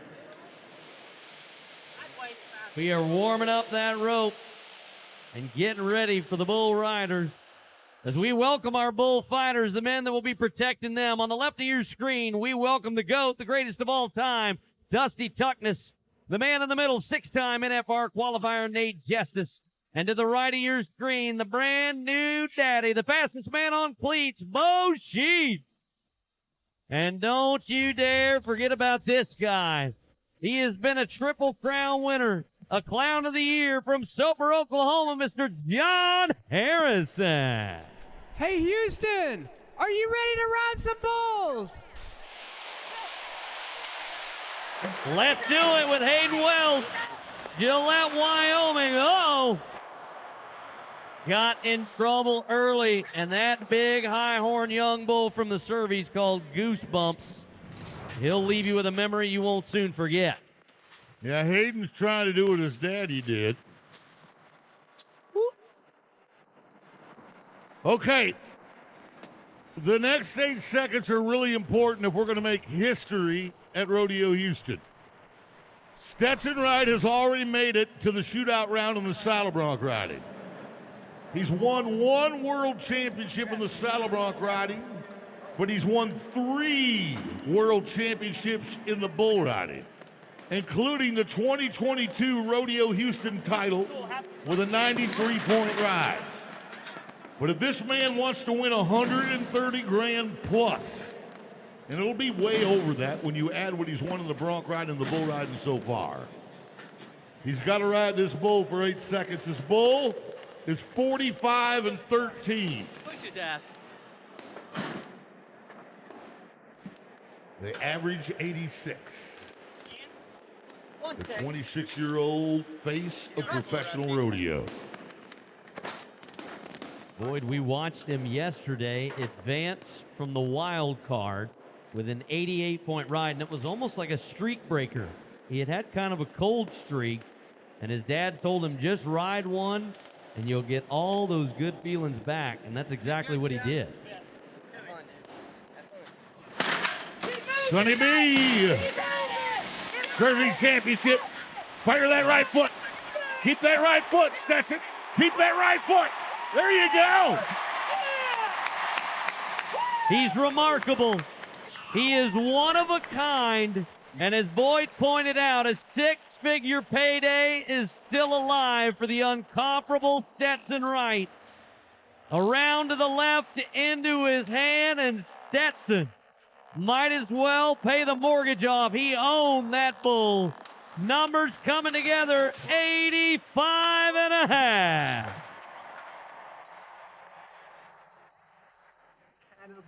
Now, if you're Clayton Sellers, as Jess Pope greets him on the back of those bucket chutes, if you're Clayton Sellers, you feel pretty good because you watched Luke Mackey on this bull in Super Series 1. Well, this bull's a little bit of a pain in the bucket chute. He is not user-friendly inside that box. But Luke Mackey was 87.5 on this bull in Super Series 1. Clayton Sellers won his wild card as well with an 88-point ride. The 4-time NFR qualifier, Western Texas College standout, 2018 Rookie of the Year. Honey Badger trying to play some head games with him. Ah, there you go, Clayton. What a move! All right, Boyd said something and I want to pick up on it. This bull throws a fake at him, and Sellers puts himself back in position where a lot of other guys would have been bucked off. What a move right there, rocked into his hand, but he threw that free arm back over into the well, and that was able to get him square in the middle of that bull's back. Look, a qualified ride is likely to get you into the shootout, so Clayton will take it. 81 points for the Floridian. We've got 2 covered. From one Floridian to another. These guys live about an hour and a half apart. Ernie Corson of Okeechobee, Florida.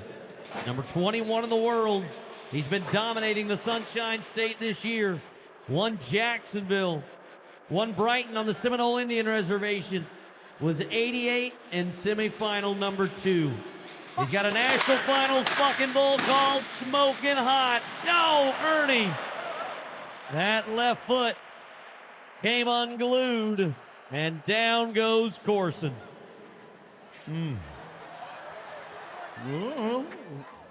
That bull wanted to take home a souvenir, and it was going to be one of our bullfighters.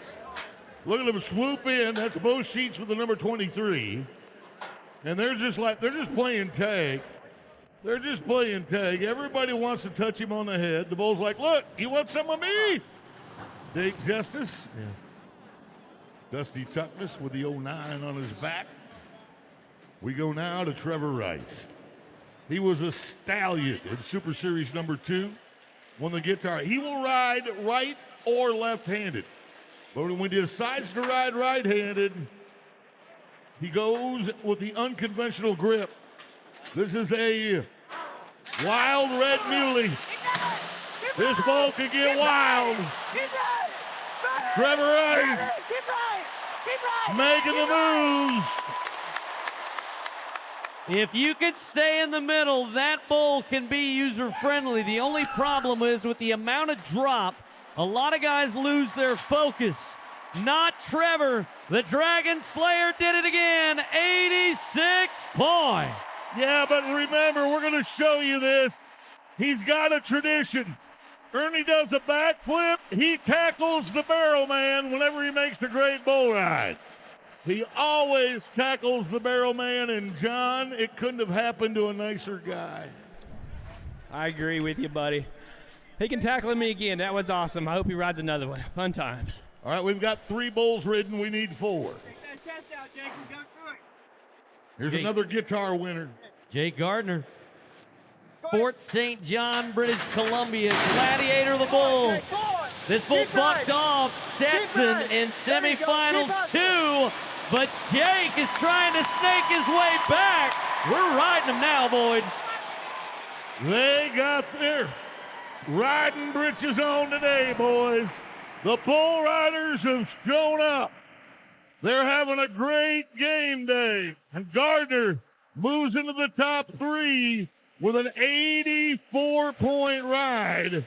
And that puts Clayton Sellers on the bubble to make it to the shootout round. Let's go down to Janie. Clayton, I can kind of see you pacing back here. You're in that number 4 spot, but you did your job. How do you feel about it? You know, I feel as good as a guy can. You know, I did everything I could to stay on and just trying to do my best. You know, these are some good bull riders. These guys are likely to stay on, so let's watch the show. You did your job. The show continues with Steve Parker of Winnie, Texas. Thank you, Clayton, for taking the time. But the bull named Holy Ship will, I said ship with a P. You know, like the captain has a ship. Yeah. Right. Okay, thank you. No score for Steve Noah's Parker. Ark would be more appropriate. All right, John, I'm not sure I trust you to interpret. Yeah, I didn't know John was the appropriate police. There's nothing appropriate about what I say. All right, let's go to a veteran from California, Jordan Spears. He won the guitar in Super Series number 4. He's got a bull that we named after John Harrison, our rodeo clown. This bull is called Motor Breath. Not Stud Muffin, no. No. Speaking of stud muffins, that's exactly what Jordan Spears has been his entire career. He started as a California high school rodeo all-around champion. 6-time NFR qualifier. This bull is 2-0. Bucked off Raleigh Johnson and bucked off Wasey Shala here at Houston this year.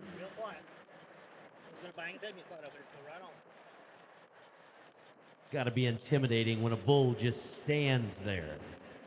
Yeah, no, he's being so nice. Yeah. The bull's like, okay, do whatever you want to do. You do you, I'll do me.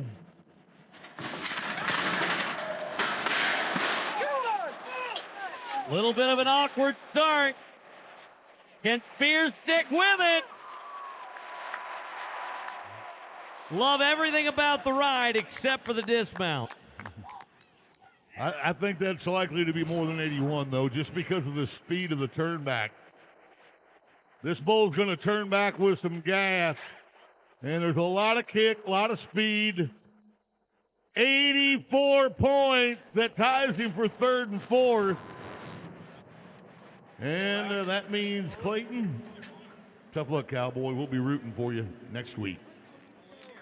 Well, here's what we know. We know that Trevor and Stetson are alive and well and into the shootout round. But there are 2 chasers trying to change those bottom 2 spots. Roscoe Jarbo has got a rematch on a bull that he had in San Antonio in 2024 called Short Grub. The bull kicked him off at 3.4 seconds. This bull's 56-2, has only been ridden 1 time since September of 2023. Let's see if we can make some history this afternoon in Houston.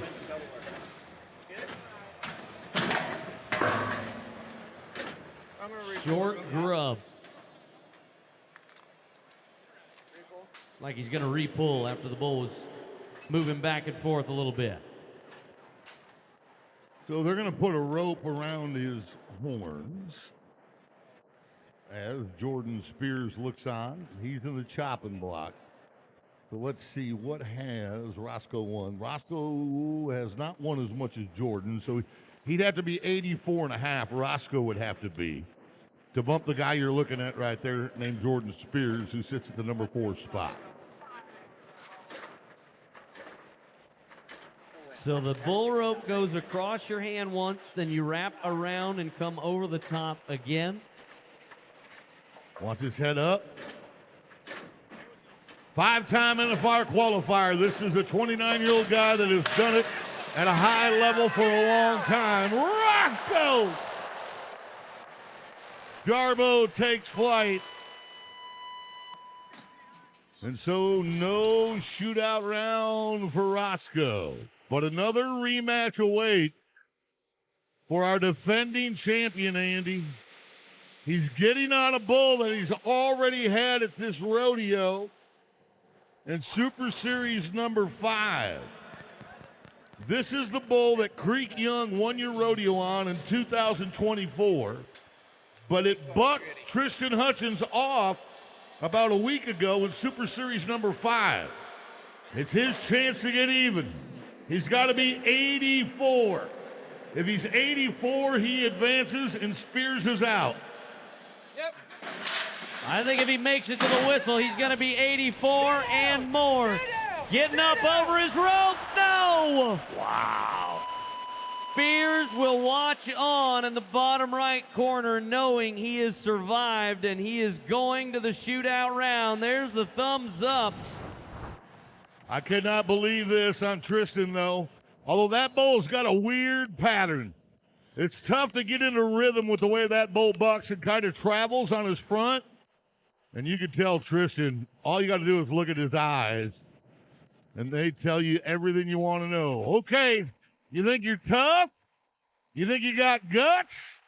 Tie your hand onto the back of 2,000 pounds of holy hopping hamburger, Rusty. Saying, ride, little brother, ride. Trevor, the Hawkeye, takes flight on the muley. Spears survives the 8 seconds, but not the dismount. Roscoe goes flying. John gets tackled again, and Jordan dodges bullet. One thing about the bull riding, we'll make memories one way or another, as that man has a shot at 130 grand. Rice, Wright, Gardner, and Spears to the first place finisher. So Shane Hainsey begins first. Rustin Mittens second. Let's start with a 2011 champion. He married into the Jacobs family over there in Carmine. His wife, a great barrel racer and breakaway roper. Family runs a big feed store in Carmine. 2013, 16 consecutive trips. You find a baseball player that's played in 16 consecutive World Series, he's going for broke. You're going to see a lot of rapping hooies now. Everybody's taking a chance. That, ladies and gentlemen, if it's staying, if this calf remains tied, that will be the new arena record at Rodeo Houston. 7.2 from the very man. Listen, before this rodeo started, Shane texted me and Bobby T and said we might see new world records. He just didn't know it was going to be him that did it. How about it for the Louisiana born and bred Shane Hainsey? Starting out the shootout round with a new arena record. So now we have to be faster, California. Mitten backs in on the famous buckskin called Peso. The buckskin puts him where he needs to be, but he's a little bit longer down the arena, making up some time on the ground. But we broke the barrier. 18 flat once we add that 10-second penalty, and I think everybody has to go at it now, Boyd. No, you got to go for the arena record. Because, look, as you said at the opening, everybody who competed here today is getting paid. Every person, whether you made the shootout round or not, you got a check from Rodeo Houston, okay? The question is how big is that check going to be? Right now, if it stays the way it is, Shane Hainsey will leave here with $69,000. Compare that, he just won Tucson, and it was right at around 10. Well, you can say whatever you want. Pontificate all you dare. But it's not over until these next two guys rope because of the talent and ability they have. Amen. Kincaid Henry, Mount Pleasant, Texas. Ran a little bit farther, but he is fast on the ground. Watch these hands. Oh, are you joking right now? He would have broken the arena record if not for Shane Hainsey, but 7-3 is second. Wow. Okay, so if it stays the way it is, Kincaid would win $37,625. And look how disappointed he is for a 7-3. I know. He came in number one in the world, but as Andy just pointed out, if he'd have roped before Shane, it would have been a new record. But Shane knows. He's looking. Hey, he says, hey, guys, nobody write a check because here's the next chapter of tie-down roping. Yeah, folks, this guy has won the last 3 world championships in a row. He's won 2 out of the last 3 Rodeo Houstons. When this guy, you know what he does when he's not roping? He ropes. Yeah. That's all he does. He ropes day in and day out from the moment he gets out of bed until he takes a shower and goes back to bed. He's young, too, 22 years old. Already got 3 gold buckles to his name. But make no mistake, that 7-2 is a serious bar, even if your name is Riley Webb. Rides the horse of the year, Rudy, out from behind the barrier line. Has to keep the calf standing. He does so. Come on, Riley, you got it. What? We just broke the arena record by nearly a second. There's your man, Riley Webb. He didn't break it. He shattered it. This will be his 3rd Rodeo Houston championship in 4 years. There's a reason he's got the gold buckle. Ladies and gentlemen, this man deserves whatever you put in his ears. Come on. I wish you knew him like we do. He comes from a great set of parents. He's paid his way since he was about 15 years old. Everything that comes to him, he deserves. What a great tie-down roping and an awesome way to start this shootout round. So we're going to bring him down for his championship presentation. What a crazy day in tie-down roping. Shattering 3 out of the 4 times, shattered the old arena record held by world champion Caleb Schmidt. Let's go down to Janie. She's got our champ. And what will go down as one of the greatest nights in tie-down roping I think we've ever seen. 6.5. You shattered the arena record. Last guy out. How did you do it, Riley? I want to give all the glory to my Lord and Savior, Jesus Christ, for giving me the talent and ability to do this. Shane, Kincaid, Brushton, they roped great, and they pushed me to be better. And, 7-2, 7-3, 2 arena records, so I had to let it all hang out. Had a good calf, and my horse, Rudy, has been great for me and lets me have fun. We've got to take a look at this run because it's definitely one that people will be watching for generations to come. Riley, just take us through it. Oh, got a good start, and I had to try her on at the barracks, try my throw on and pull on my slack, and it's just a blur when you go that fast. You try it on and let muscle memory take over and do all you can. I knew I was fast, but I didn't know I was that fast. It was absolutely incredible. And Riley, it's one thing to win Rodeo Houston, but to win it multiple times, how much has this rodeo shaped your young career? It's the best rodeo we go to all year, and it's my favorite one. And we definitely circle it on our calendar and try to be prepared, much like the NFR. Congratulations. Thank you. Riley Webb, your champion in the tie-down roping. So, just like the previous, we start. Oh, I got Bradley and Rocker on my screen twice.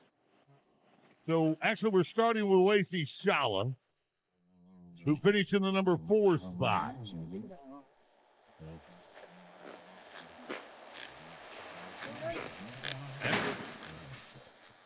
I don't think that's. Is that Wasey? I guess it is. Secrets Out will be the horse for Shala. A national finals bucking horse he had at the NFR where he was 89 and a half. Let's see what he can do here. We've been breaking records. Let's see if we can open up with a breakout ride and a bareback ride, and he is exposing those feet. Well, he was one of those guys that had a shot to make it here in 2 events. He came in here with the number 1 spot in the world. He was 91 in San Antonio. Shala posts 89 points. And that means everybody else is going to have to beat the 20-year-old kid. All right. Jess Pope might have drawn the best horse. They won this rodeo the last 2 years on this NFR horse from Calgary called Agent Link. Last year, Rocker Steiner was 91 points. The year before that, Leighton Berry was 91 and a half. If he goes and wins this, it'll be the 3rd time in a row that Agent Links of the Calgary Stampede, a 14-year-old mare out of the legendary Graded Coconut, Should be good. would carry the Houston champ. Jess won it in 2022, the same year he won the world title. Whenever you're ready, I'll get her out. She won't stand up any better, will she? I don't think so. Just pull her over a little bit if we can pull her over a little. There you go. All right, let her go. Watch out, Binion. Let her go, Binion. Can it be done again? Our title's been won twice on this horse. A fantastic start, and the Pope is making everyone else say their prayers. Oh, Jesse. What a great mare from the Calgary Stampede. This one allows you to show off, but he is not going to get it done at the level he had hoped. 79 points.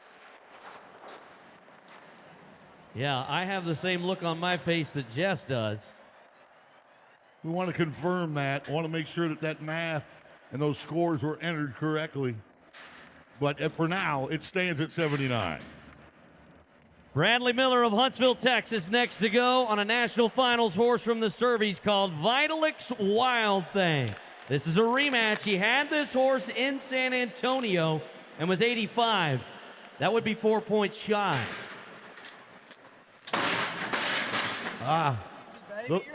Let me correct the score for Jess Pope. It was 87 and a half. And that's going to put him second behind Wasey right now. With Bradley, who had this horse in San Antonio and scored big. Can he score big again? The Sam Houston State. He finished second last year to Rocker. Hoping that this might be his year on the brown and white paint. Got to be 89 and a half.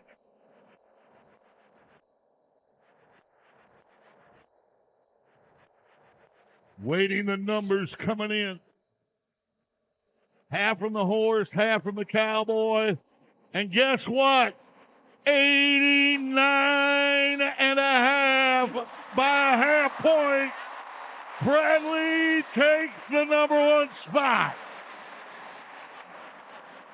But the dance isn't over until Rocker reaches the floor. Rocker has a rematch on a horse that he had at the National Finals Rodeo from the Calgary Stampede called Disco Party. This 10-year-old mare helped him win a gold buckle. And it helped him now go back-to-back as a Rodeo Houston champion. The dance is on, and Disco is back in town. Oh, the man from the first family of rodeo, going back to his great-granddad Buck, his granddad, great-great-granddad Buck, and then great-granddad Tommy. Oh, what? It matches the score from the NFR. He was 90 and a half on that horse in Vegas. He's 90 and a half in Houston, and he is a back-to-back Rodeo Houston champion.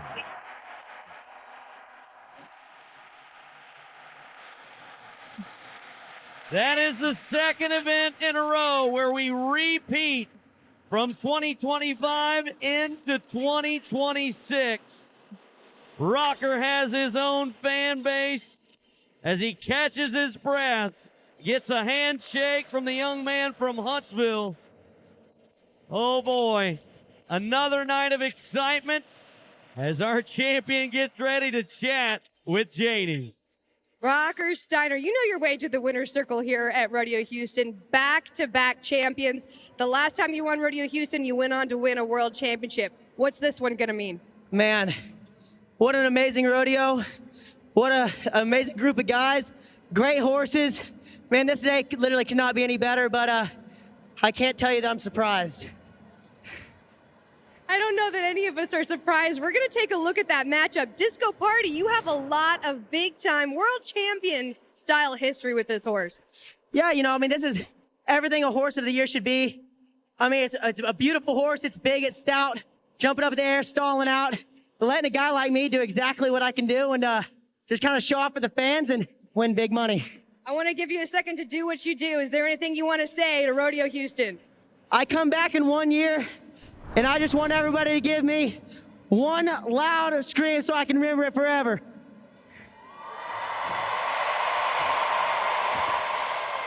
Thank you, Houston. I love you. I'll be back next year. Soaking it in. Your champion, Rocker Steiner in the Bareback Riding. And Rice and Freeman, Buckaloo and Curry, Begay and Todd, Smith and Rich. Repeat champion in the tie-down. Repeat champion in the bareback riding. We got a chance for a repeat champion in the team roping. Well, let's start with the kids, Freeman and Rice. Corbin and Cooper, they will set the pace. The catch on the front, 2 on the back. 4.6. That is a more than respectable time to get things rolling. That's a great time to get things rolling. And that sets, look, even in that catch, that steer handles a little more action on the hip end of the steer when you rope them around the neck. But for right now, 4.6 would project 141,000 for that team. Bubba Buckaloo says that him and Cole Curry aren't done. Steer goes left. Bubba waits to pull the slack. That was a smart move. Had he pulled the slack, he might have lost the head catch completely. But at 5 and 4, he has a chance. The team has a chance to finish in the top 2 or 3. So will it be for the third event in a row that the 2025 Rodeo Houston champs repeat? We get to see now with Derek Begay and Coulter Todd. Left here with the biggest title of all 1 year ago. A 12-time NFR qualifier and a Navajo Nation man to the head side. That's the man on the right of your screen, Derek. The man on the left of your screen, the millionaire and the rancher, is Coulter Todd. They have to be 4 and 6 or quicker.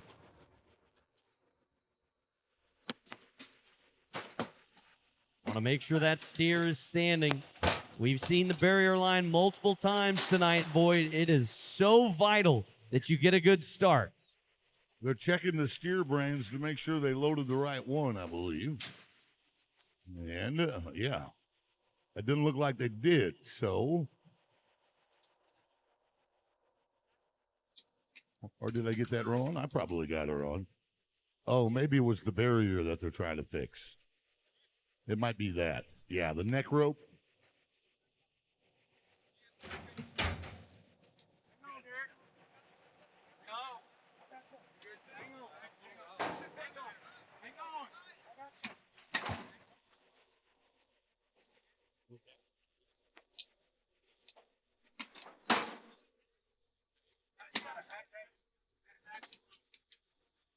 Through studying.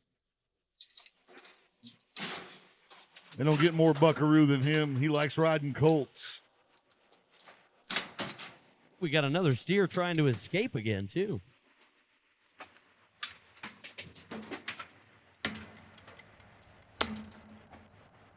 Oh, I'm sorry. Oh, I know. It's like icing a kicker, right? You can cut the tension with a knife.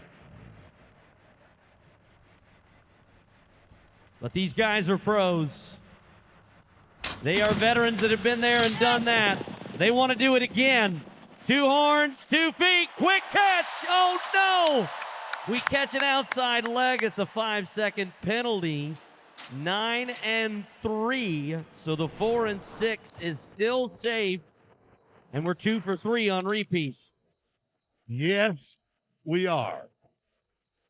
I think it was safe to say that this might be the biggest win of Jake. Well, without question, it would be the biggest win for Jake Smith and Douglas Rich. Jake actually was on Jay Leno when he was just a kid with his brother Clay after winning $100,000 as a teenager. Douglas Rich, a 3-time NFR qualifier. Got to be 4-5. 4-5. Do it. No.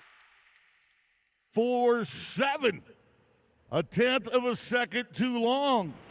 So one of the youngest teams here, the 24-year-old Corbin Rice with a 23-year-old Cooper Freeman, by 1/10 of a second, are going to edge out the legends like Buccalo and Curry and Begay and Todd, the kids who have never been to the national finals. Corbin Rice has not been there. Cooper Freeman has not been there. But with this win, they've got a great shot of going. Look, that team won $130,000. Smith and Rich, $60,000. Buccalo and Curry, $40,000. Begay and Todd, $20,000 a man. The number 30 header in the world, the number 28 heeler in the world are both going to catapult towards the top because of that run here in the shootout. Our champions are with Janie. Yeah, we look like we might be in shock down here. Corbin Rice, Cooper Freeman, as you take a look at these saddles, the run you just made, can you put it into words? No, not right now. I don't think I can. I'm just super blessed. What an event. It's been awesome. We're going to take a look at that run. Tell us where it all went right. Corbin got a great start and got it on him good, and he left the hard part up to me. But he did a great job all week, and just very blessed to be here. There is so much pressure that comes with all of Rodeo Houston, but in this shootout format, how did you guys handle it so smoothly? Wow, we were first out right here. I figured if we had a really good steer. I knew that if we could just go complete the course on him, I knew we were going to win something good. It's awesome win first. There's big things coming for this team. Congratulations, you're champions in the team roping. Ashbacher, Bruno, Wright, and Garrett. And that's the order they're going to go in. We start with Cole on a horse that they have won this rodeo on before. Yeah. It's Ed Bishop. R. Watson's Ed Bishop from Survey. Damian Brennan with 91 points on this horse in 2024 and won Rodeo Houston. Come on. Let's go, Cole. He's tall. He's talented. And the Canadian Cowboy does a great job to set the bar in the shootout round of Bronc busted. If we're trying to fault somebody, the only thing I could say is he made it look super simple on a powerful black horse from the Surveys. Simple says 88 points for the Canadian Cowboy to start it off. Woo! Now it's Cade Bruno, the 25-year-old who got the guitar. But he's got the world champion womanizer. Oh, Prairie Fire, excuse me. Another National Finals bucking horse that they've been 90.5 on. Damian Brennan was 90 on this horse at the NFR. Stetson was 90 on him at San Antonio. So some huge numbers being put up on this sorrow. Cade has to be excited. They've been in the 90s on this horse in the bareback riding too, Boyd. We saw that in Nampa, just down the road from Cade's hometown.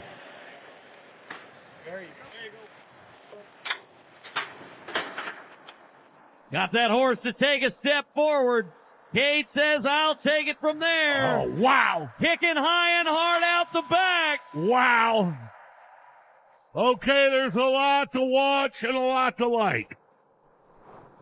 So watch the front feet of the horse. They're going to get off the ground quite a ways. That's drop. When you got 1,300 pounds of bucking horses, there's some G-force hitting the ground each time. But look at the hind legs. Watch him kick high and hard out the back. Good job, Bruno.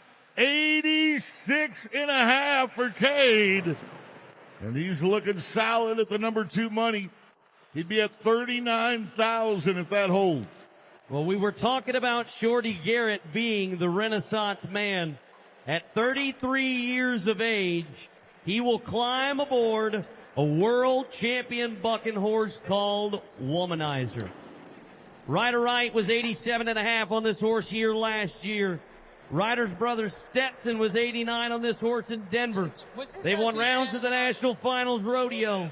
Big checks at events all across the United States. That's Stetson, my apologies. Stand back. So it's a rematch for Stetson. From Denver, on this world champion bucking horse. Come on, Stetson. 89 in Denver. Watch those feet.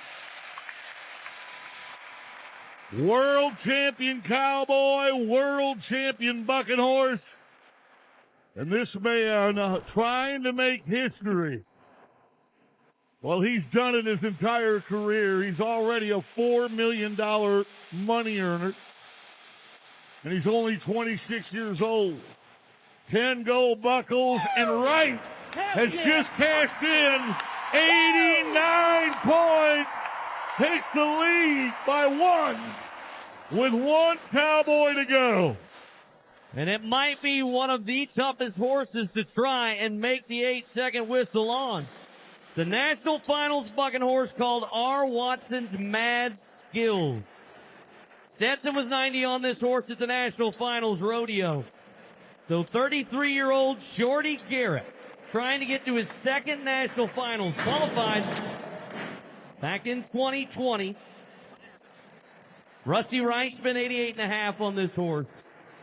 Depending on the trip this horse has, he has a lot of drop, Boyd, and can get you down on the ground. I don't know this guy. He's South Dakota sticky. I gotta get my leg back. And he's calm. Love it. Can I get my leg back?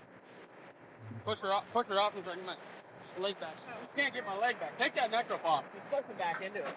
You said take the neck rope off. Go ahead, guys. Go for it. Come on, Shorty. Kick one, buddy. Kick one. Come on, Shorty. You know it's a battle because this horse is pinning its ears back and the fight is on. I like the way he waved at the crowd at the end of the 8-second ride. All you can do is take what they give you, but he did more than that. He turned his toes out. He set his feet. He did everything he could. And he is 89 points. And that, I believe, means we're going to have a ride-off. Yeah, each of these guys are going to, there's Caitlin back there. Each of these guys should get another head of bucking horses. Yeah, so Stetson was putting on his bull riding boots. He's now putting his bronc riding boots back on. Yeah, so Stetson will go first and then Shorty. So now he's got to change the way that he tapes his ankles for bulls as opposed to the way he might for a saddle bronc horse. And now we'll take the sheets and figure out who's getting on what. So we've seen this kind of drama before. In 2024, Ty Harris and his brother Joel Harris tied in the shootout round of the tie-down roping. And they both had to run an extra calf, and they were both riding the same horse. So what we do here is we just got to be patient. We don't want anybody to be rushed. This is one of the biggest payday of the regular season. So right now you can see Shorty talking to the stock contractor, Binion Servey, asking about bronc rein measurements, the tendencies of those horses, because the worst either one of these athletes is going to do is second. So, I mean, they're going to get a very large payday, but they want to know everything they can about the two horses that they're preparing to ride. So now the good thing, if you're Stetson, you got your brother Rusty here. You know, you got your brother Rusty, and you're like, you know what? I'm going to let him worry about setting my saddle. I'm going to get me a little water. Don't get me wrong. Shorty's got plenty of friends and fellow brother saddle bronc riders that are helping him out as well. I like Shorty's hat. That little positive time symbol back there, that kind of reflects his attitude. Well, the horses they are going to get on, so they're saddling up Gal Pal for Stetson Wright, and Sicilian Kiss will be the draw for Shorty Garrett. Now, think about this. Within a matter of mere minutes, they're going to take their saddle off and resaddle the next horse. So it's almost like getting a re-ride, but you did really well the first time. We just need you to do it again. And it's just crazy, though, the way you look at it, right? Now, what happens if they're both 89 again? All right, well, if they're both 89 again, we go back to find out who won the most amount of money coming into this final round, and that would determine the tiebreaker. If they're tied again and they both won the same amount of money coming into this, then we would have co-champions, and we'd award them both saddles and all the hoopla that comes with it. So let's go down to Janie. I wonder if Bradley Miller's ever been in a situation like this. Well, that's a great question, Boyd. Bradley, you've got kind of a front row seat to everything that's happening back here behind the bucket chutes. What's going on? You know, the boys just made some good bronc rides. They tied it up. So this is a special rodeo. Not very often do we get to see a ride-off on ties. So, you know, I just told Stetson, you're Superman. It's time to do Superman stuff. And I'm sure Shorty's going to go spur one, too. So we'll see what happens. Have you ever been in this situation where you have to turn around and get on a horse just back-to-back like that? You know, I have re-rides, but never for a RodeoHouston championship. So lots on the line for this one. Well, and I also want to make a comment about Stetson. He's going to get on his second saddle bronc horse, but he also has to get ready for a bull ride here in just a little bit. So how do you handle all that? Yeah, y'all saw him putting his bull riding boots on, getting ready for the bull ride, and had to switch back to get on this one. You know, he's trained for this stuff, and I think he's ready. I know that you're a bareback rider, but they cross these horses across both events. It looks like Stetson Wright's going to have Gal Pal, Shorty's going to have Sicilian Kiss. Do you have anything to say about either one of those horses? You know, I think both of these horses should be pretty nice, and I think 87 is going to win it. All right, 87. I think 7. Okay, all right. Well, you guys heard it right here with Bradley Miller. So tell me about the process that they're going through right now to get these saddles on, because I'm noticing that Stetson was still back here, but Rusty was getting the saddles, so there's a lot of help moving around back here. Yeah, this road stock riding, we spend a lot of hours in the locker room together. We're all like brothers, so everybody's back here, whether you're a real brother or just one of the guys, everybody's helping each other. They've saddled a few horses before. They have saddled a few. Okay, so whoever wins out of this, I know that you can put yourself in this position because you just won second here at RodeoHouston. Again, congratulations, by the way. But to get a win here, especially out of a ride-off, what does that mean to a guy? Oh, it means a lot. It means $35,000 more, too. So I'm excited to see what happens. All right. Well, congratulations to you. And I know you're probably one of the buddies back there that need to go help, so get to it. Oh, I don't help much. I'm just here for moral support. Oh, okay. Well, they have Bradley Miller to smile and give him a thumbs up. Yeah. Well, oddly enough, we had a ride-off last year with Ryder Wright. Okay, so Stetson's older brother, Ryder, who won this rodeo last year, had to go in a ride-off as well. To Bradley's prediction, he rode a horse named Mortician for 87 points to win the championship at Houston. So let's see what Stetson, if he can do what his big brother did 1 year ago. All gas, Stats. Go win right here. Gal Pal is the horse as he attempts to keep the dream alive to be the only man to win 2 RodeoHouston titles in 1 year. Come on, Stats, right As he leans back, he will do what only Stetson Wright has done over the past 5 to 6 seasons. A solid ride on a nice Survey Bay. Yeah, when you look at these horses that they set off for the ride-off, these are very even. This horse takes a lot of rain, though. Look at the horse's nose. See how it's almost touching the ground each and every jump? And that just bobs it a little bit. That's it. Doing what Stetson Wright does, getting up in that mane. The verdict on the ride-off comes in at 84.5. And that's the bar that's set for Shorty Garrett. You can also notice on the back of the chutes, no one has left. Even if they're done competing, they are sticking around to watch this. Yeah. All the guys that have already went, I ain't missing this. So if you want the title all by yourself, Shorty Garrett, it's 85 or bust. Let's throw all the ties out the window. A $65,000 payday is within your grasp and can send you to your second national finals. Strong mark out on the dappled up gray. Garrett's going after it. This has been an outstanding contest, boys. This is where I am so happy I am not a judge. I just would hate to have to make the decision between those two rides. And Garrett comes in at 82 points. The Shorty will end up leaving here with $36,000 in the saddle bronc riding. Stetson's at $71,250. And Shorty's still smiling, and that's all that matters. Total earnings, $71,250 for Stetson, $65,000 for that ride, $30,000 for Shorty, puts him at $36,000 in earnings. Cole Ashbacher leaves town over $24,000. Cade Bruno with over $19,000. Wow, what a saddle bronc riding! All right, Stetson Jamie. Wright. Yeah, Stetson Wright's still catching his breath down here. I know you've got to get ready for the bull riding, but in a ride-off situation, you had to earn every bit of this first Saddle Bronc Championship here at Rodeo Houston. How special is it? Oh, it's super special.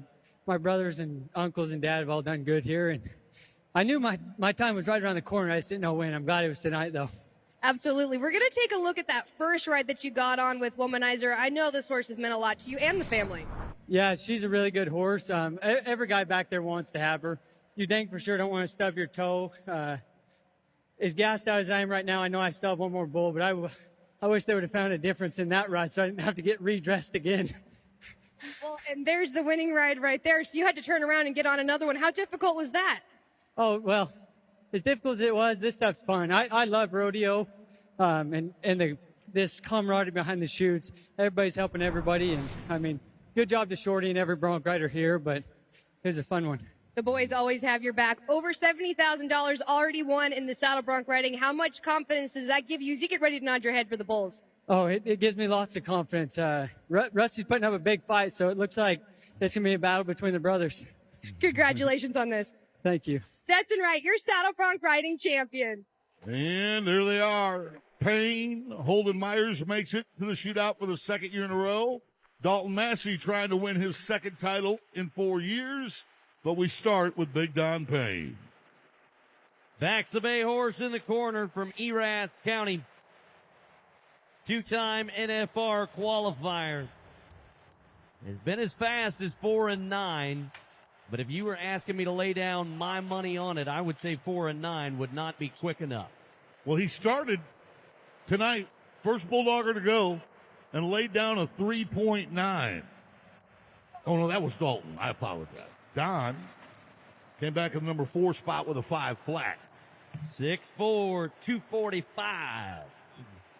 Went to his first national finals rodeo in 23, left there as the champion in Las Vegas. The champion of the average, that is. Fastest to throw 10 steers in a row. So that horse is vapor locked a little bit. He does not like the way he's leaning on that left shoulder. The start, as you could tell, is everything. getting out without breaking that barrier. And he did. That's the problem when you go first. You got to take a chance, and that 4-1's going to turn into a 14-1. Again, I remind you, all of these calls are reviewed, whether it's a mark-out infraction, a broken barrier, a crossfire in the team roping. 14-1 for Don. If you go back 1 year ago, this young man, Holden Myers, was in this very same spot, but he did not leave here as the champion. So it is a moment of redemption for Holden Myers. The legendary Myers family. Whether it's rope, foots, cash, Holden has his moment in the sun. Turn him around, yes! 4 seconds flat, and the redemption belongs to Holden for right now. Game changer. That is a game changer right there. Oh, his granddad, his dad, his uncle, they're all proud of that. So now, Massey and McGinn know what they got to do. Now remember, Mike McGinn has been 3'6" in this room this year. The only guy here under 6 feet tall. He's 5'11", 215. Mike from Haines, Oregon, got the guitar in Super Series number 5. Watch that Palomino horse. All eyes on the start. Here comes Mike. Down and dirty, 3-9. Oh. Well, 4-4. They pay second, right? Yeah, that's an additional $30,000 for winning second. And that's where he sits right now. And the bar has been set pretty high for Dalton Massey. But again, today in the 10 round, Dalton was the first guy to go and threw his steer in 3.9. Right now, Holden is just grinning from ear to ear, waiting to see if he gets to talk to Janie.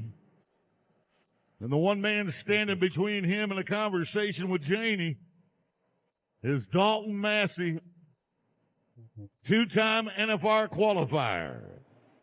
He did this 3 years ago in 2023. The Hermiston, Oregon Cowboy left here as the champion of Rodeo Houston, and Holden gave the peace sign. He knows that. He knows that Dalton can do it. But the horse that he's riding is coming back up the arena right now, and Holden has to wait a few more moments to see what Dalton's going to do. The winner of Super Series number 5, there he is. Switching stirrups, because some Cowboys' legs are longer than the others. Some Cowboys' legs are shorter, and so if you're riding a similar horse, this is not uncommon. Okay, let's say that they win everything on my horse. 65, 30, 95, 20. I mean, if I get 25% of the pot, if I own the horse and I'm hazing for the Cowboy that wins, I could win $30,000 myself here today. Yeah. Just by owning that horse. You pay a commission if you win on a borrowed horse.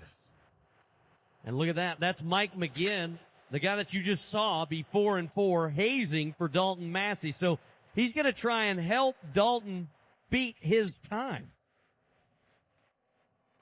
I mean, it's one thing to tighten someone else's saddle. It's another to literally be a teammate for someone as they're trying to win a Rodeo Houston title.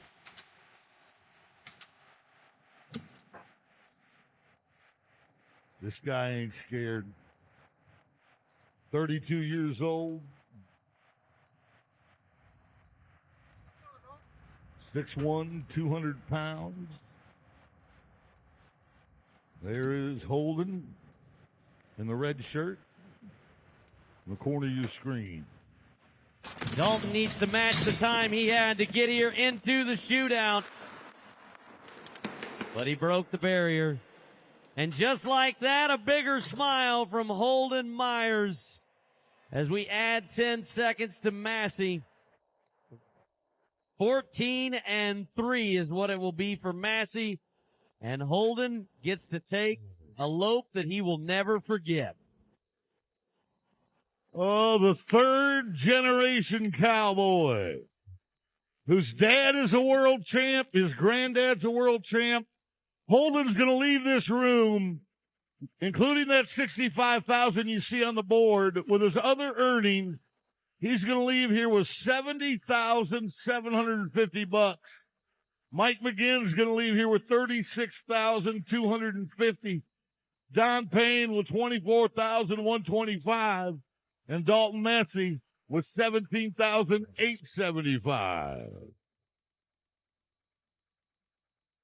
Holden Myers, congratulations on this win. And legacy is such a large part of your story. What does it mean to represent that at the largest rodeo in the world as now the champion? Oh, man, it's so awesome. I just want to thank Bridger Anderson for letting me ride his horse. When I was supposed to ride, kind of got hurt a couple days before. He was nice enough to let me on. I'm so blessed to, have good friends like that in this business. I love that your horse made it for the interview. We're going to take a look at that run. And from this horse to your hazer to the steer, how much trust did you have to have in the whole process in a shootout round? Yeah, I had that steer earlier in the week.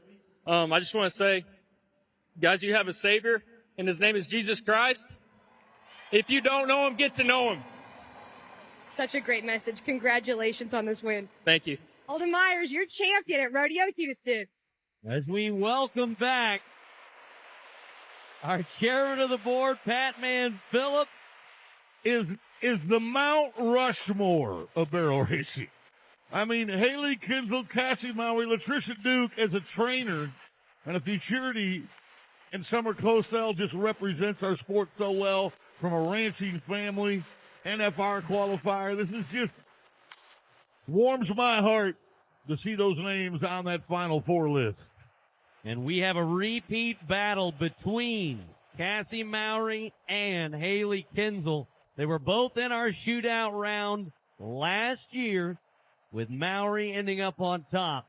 But we begin with the collegiate champ from Texas A&M, the four-time world champ, Hali Kinsel, and the legendary sister. They will be the ones to set the pace. Two good turns. The Palomino mare is doing it once again. Gig 'em to the tune of 14:22. She has gotten faster with each run. Her 14:30 from the 10 round, now a 14:22. This is a little bit like what Holden did just a second ago, setting that bar.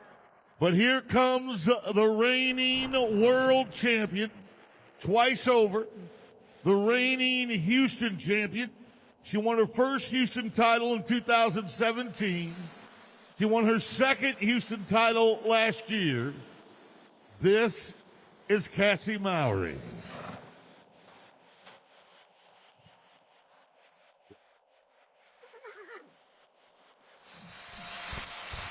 All right, here we go. Jarvis into the right. This horse is so smooth. She gets so close to those barrels. Come on, Texas. She's one of yours. Wow! 3/100ths of a second. And Mowry is on pace to win her third Rodeo Houston title. Ladies, the hand has been dealt, and it is time to show your cards. Summer Cosell of Glenham, South Dakota, has to push all her chips to the table and lay down her fastest run this year at Rodeo Houston if she wants the biggest check of all. She will ride in as a past qualifier to the National Finals Rodeo, trying to make it trip number 2. She won Ellensburg, another big track in our sport of rodeo.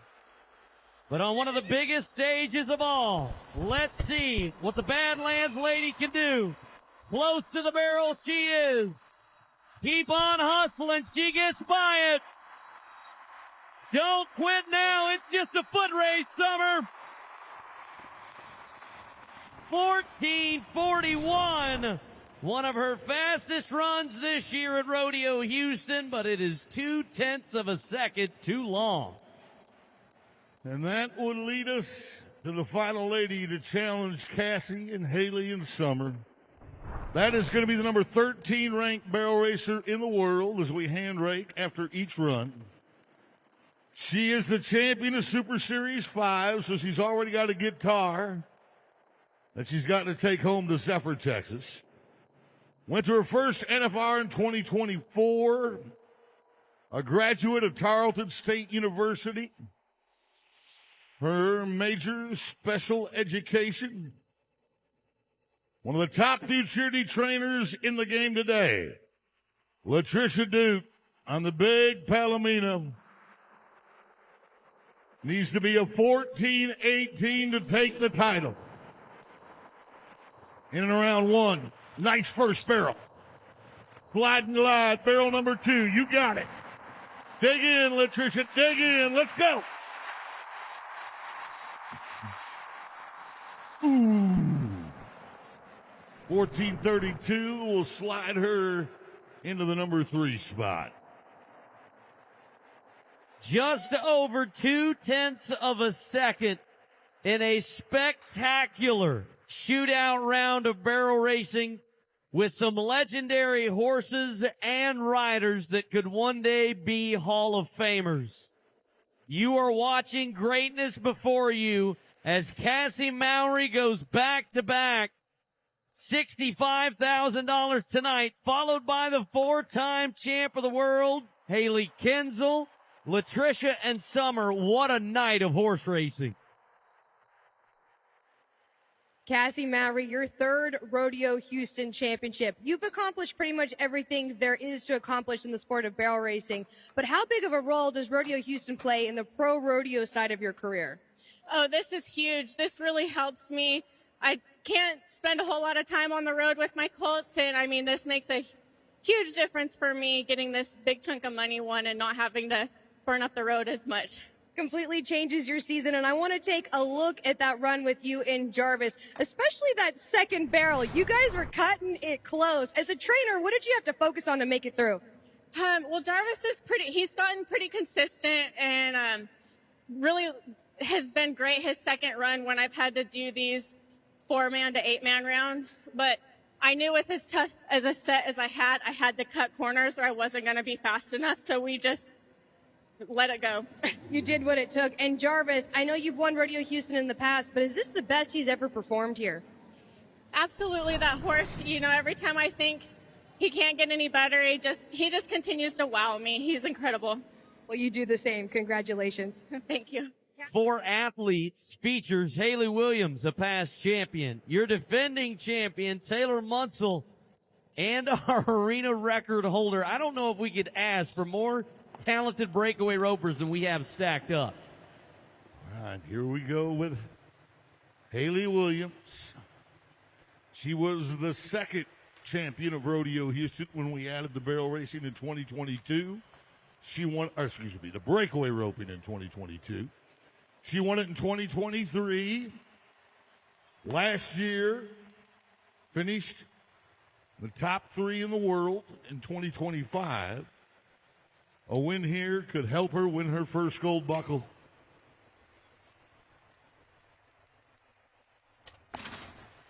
Deep breath, exhale. Nodded. Through it. It fit. Wow. 2.6 as she glances back. No penalty flags. The smile is for real. The wave is for real.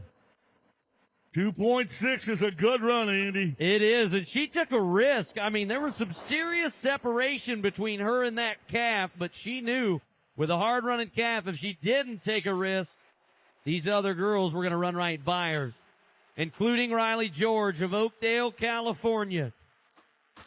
Riley was 2-7 just to qualify to be here in this shootout round. Love this great horse that she rides. Went to her first National Finals Rodeo last year. The champ of Super Series 4 and a hard-running calf takes a step to the right. And she will post a solid time of 4-4. Utilizing what was drawn for her.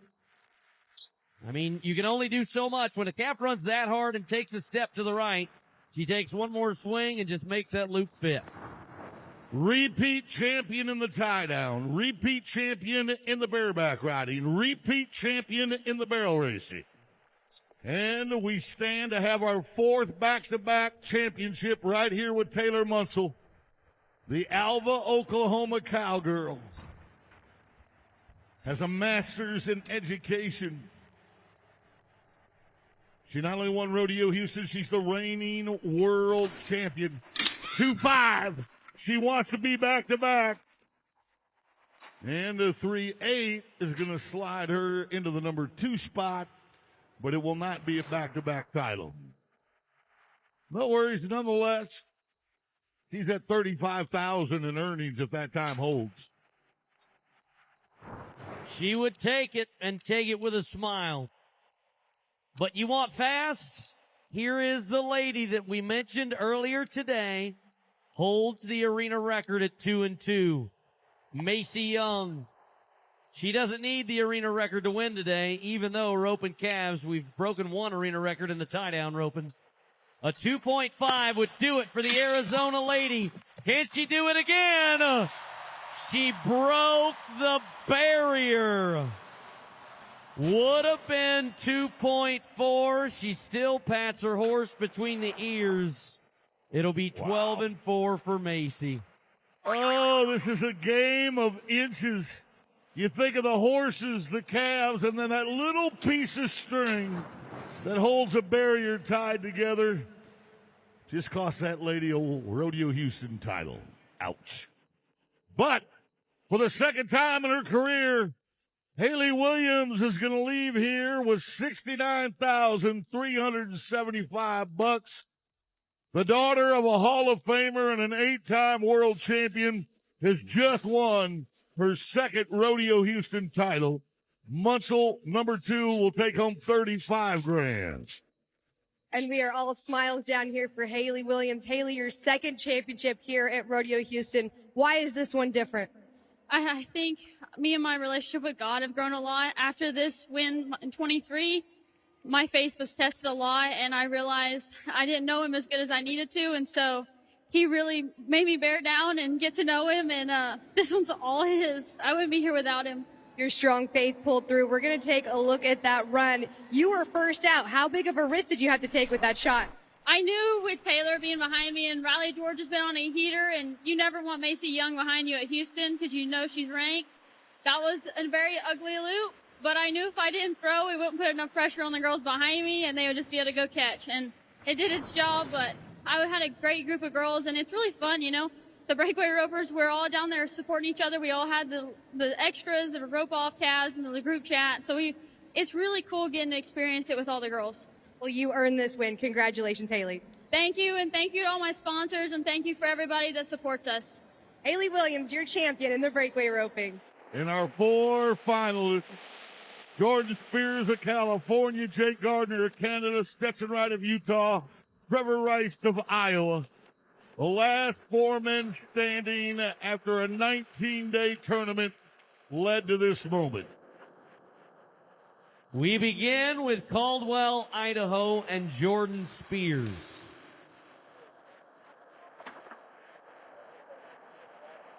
Jordan will slide up on this spotted bull, hoping to set the pace for everyone to follow.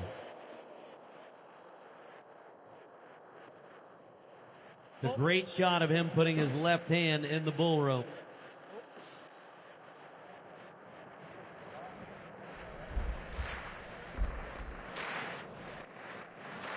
He has drawn the bull called Dialed In, a national finals bucking bull that Tristan Hutchins was 91.5 on here last year.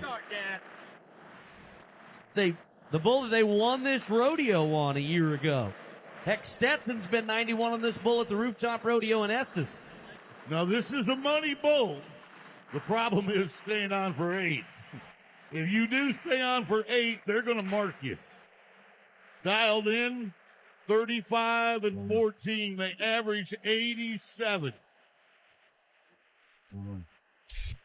The lowest buck-off percentage of our final 4 bulls. Trying to rock back and forth. just to get a little space so Spears can sneak forward over that bull rope. Also want him looking out to the right.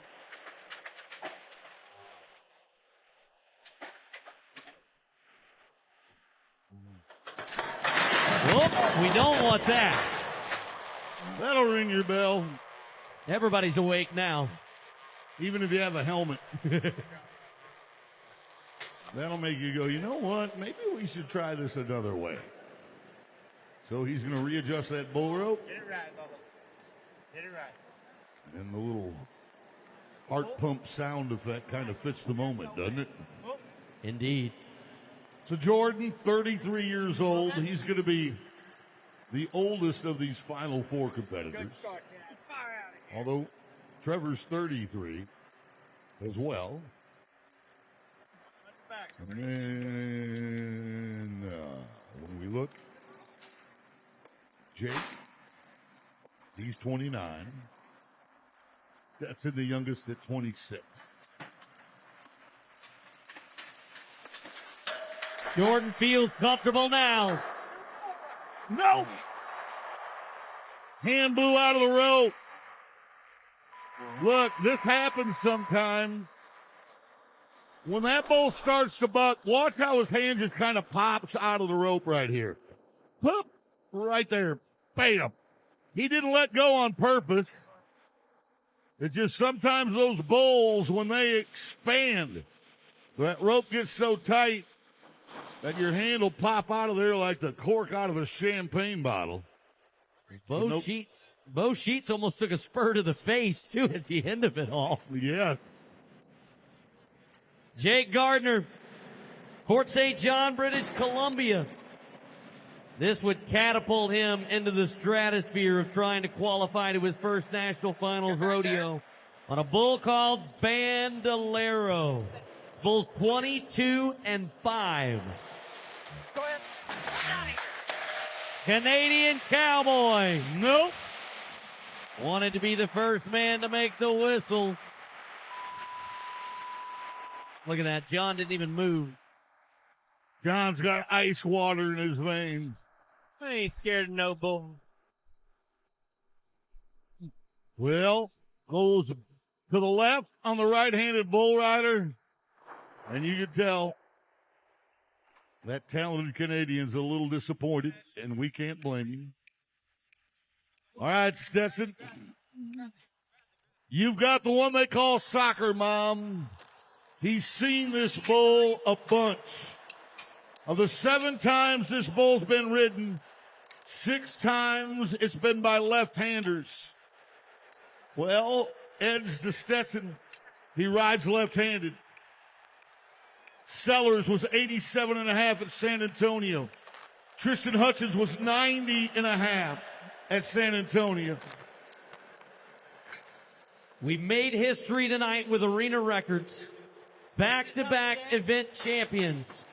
Can Stetson be the first Cowboy ever to win 2 shootout round championships at Rodeo Houston in the same season? Rethread the tail of that rope. Don't let him ride in the silence. When this gate opens up, now they put a halter on this bull just because he can be a little shoot trouble sometimes. If I restart, you think he'll stand up better? I just well. Nice hit. 1 sec. Let me get him standing up. Yep. He's talking to Shad Smith, the guy that owns the bull, and he says, if I re-pull, is he going to stand any different? The Shad, as Boyd pointed out, is the one holding the rope connected to the halter to make sure that that bull stands as solid as possible. So of all the bulls that you're watching today in the shootout round, this bull has the most trips. This bull has been bucked 62 times, ridden 7. That equates to an 89.5% buck-off rate. But, as I said, of the 7 times they've ridden him, they average 87 points, and 6 of the rides were by lefties. If anybody can do it, Stetson Wright can. Around to the left, back to the right. Oh, he made the move.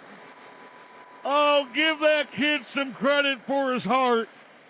Give him some credit for his heart, because there are so few men who would have had the guts once he was in this position to try to get back on. And the bull just sensed that once he was off to the left and he came back up to the right, the bull's like, okay, that isn't going to work, so I'll go the opposite direction. You know what, folks? Stetson Wright deserves whatever this room will give him, and I hope it is a ton.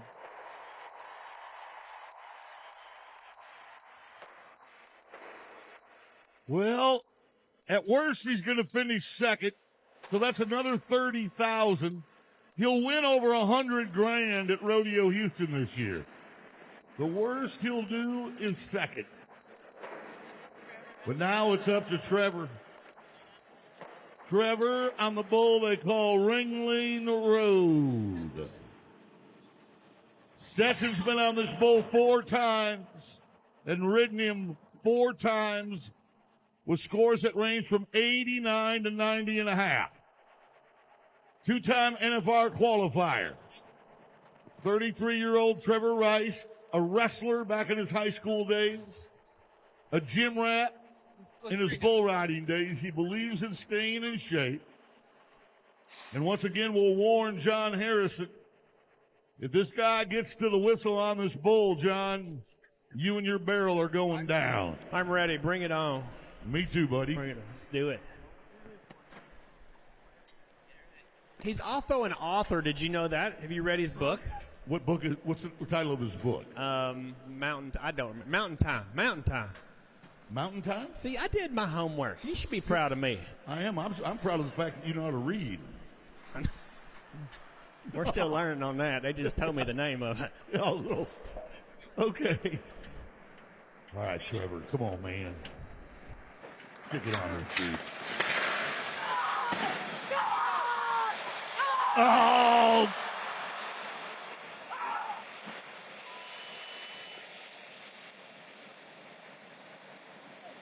All right, folks. Everybody gets another bowl.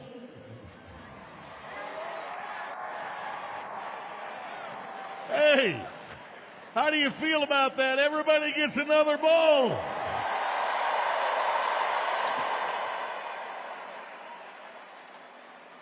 It'll be the same order, 4-1. Reagan Smith, Tristan Hutchings, Leighton Green, all those guys are just grinning. It's like, is this for free?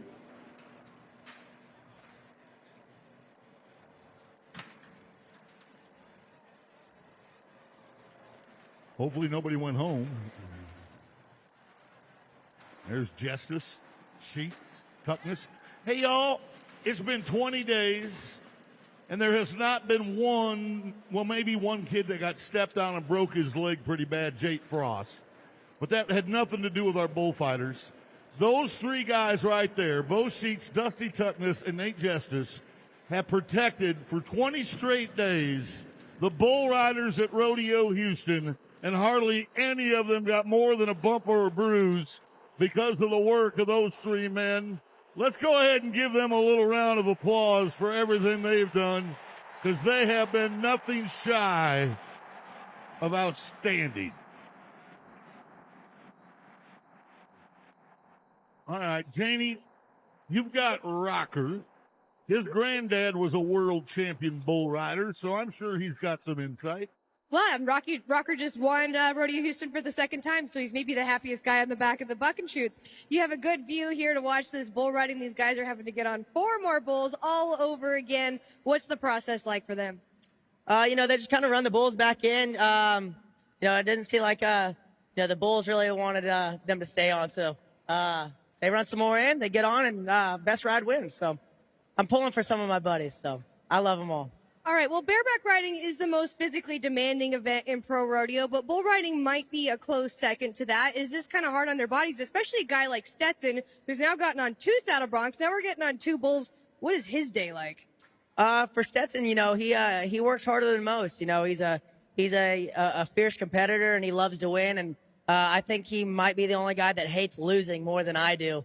But he's going to do whatever it takes to win, and in both events. So I'm really proud of him, and I feed off of his energy. I got to hang out with him for a while. A couple days ago, we got to, we had a big opportunity to go up to Washington D.C. So I got to hang out with him for a while, and I think just hanging around him really changed my perspective on winning. And so he's iron sharpens iron. So just really proud to be his friend. Yeah, champion's mindset definitely fuels a big fire. And for people at home, the back of the buck and shoots, you mentioned the energy. Describe the energy that is happening here on the back of the Rodeo Houston buck and shoots, because it's unlike anywhere in the world. Yeah, this rodeo pays a lot of money. This changes a lot of lives and changes our season. $65,000 is, the difference between a world title and, not even making the finals. So we know how much Rodeo Houston means to the season. So we make sure we lock in and try to get a win. And I'm pulling for all these guys, so this is big for us. Well, you mentioned a trip to Washington, D.C. As our reigning world champion, Stetson, also a reigning world champion, you guys got to go to D.C. to meet President Trump. What was that experience like? Man, he's an incredible human. It's honestly just an honor just to be invited to the White House. I don't care who the president is, but to meet Donald Trump is a huge honor. Yeah, what a lifetime experience that you'll remember forever. Sorry, say that again. What a lifetime experience that you'll remember forever. Forever. That's something that, my grandkids one day will look at and say that, their granddad got to go to the White House and shake the hand of the President of the United States of America, baby. All right, well, that's very cool, and we could show pictures of that all day, but we got to get back into the mindset of the bull riding here. You said you've got some buddies. Who are we cheering for? I can't pull against Stetson Wright. All right, you heard it right here. What's it going to take to win? Bradley Miller guessed for the Saddle Bronc, so go ahead and guess the score. It's going to be in the 90s. All right, Houston, we're ready for it. Let's get the bull riding started. All right. Jordan Spears is getting on a bull named Sting, Andy. Sting? Yeah. Okay, well, let's see if we can deaden that sting. I would love for a veteran guy like Jordan to make it to the whistle and send a challenge to everyone else, brother. I mean, we don't want any ties. We want to break the tie. We want to change what's happened as we load 4 more and try it once again. So let's walk them through the process, Andy. Right now, rubbing on that tail of that rope causes friction. And there's rosin on that rope, so that friction causes heat. And that makes the rosin sticky. So he's got rosin on the tail of the rope and rosin on his handhold right there. So he's warmed up both of them to make it a little sticky. And now the buddy who's pulling his rope on the gate will ask him how tight do you want it? Common to pull that back and get the loose hair out from underneath the handhold. Now from here, it's the jockey's choice. Some guys will twist that rope when they grab it. Some will go tight around the wrist. Some will what we call put a bubble in it so that there's a little slack in case the bull. Remember his hand popped out of the rigging on his first one, or out of the bull rope? Yeah. So Sting, the brindle bull underneath him, awaits a matchup. Come on, Jordan. Oh, gets sucked down into the well. And Boyd, I know you were bragging on him just a few moments ago, but how about it one more time for our bullfighters stepping in and keeping Jordan Spears out of harm's way? Yeah, I think he knew this bull was going left, and he made a big move with his free hand and might have got a couple of inches in front of that bull's left-hand turn, and that got him down into the well. The well is the direction of the spin. So now we go to Jake Gardner. Oh, I like this bull. You can't have a better name for a bull. Get back there. Vitalix Milkshake. They ride this bull for a bunch of points a lot. My money's on Jake. Oh, that bull is starting to squat a little bit. How many milkshakes could you buy with $65,000? couple of elementary schools. Hey, on a serious note, I know this is not usually my style. Uh-huh. But the announcers brag on everybody all night. How about a round of applause for Janie, Andy, Bob, and Boyd, all the guys that do it upstairs. Good job, guys. They work hard. You're welcome. Thank you. What are you trying to get an extension on your contract? Nope. I'm pretty sure your wife's Venmo just came through, though.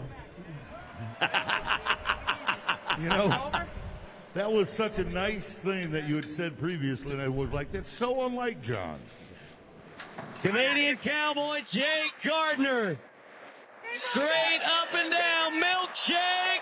Take a sip, buddy. You got the biggest one. And now it's a bull riding.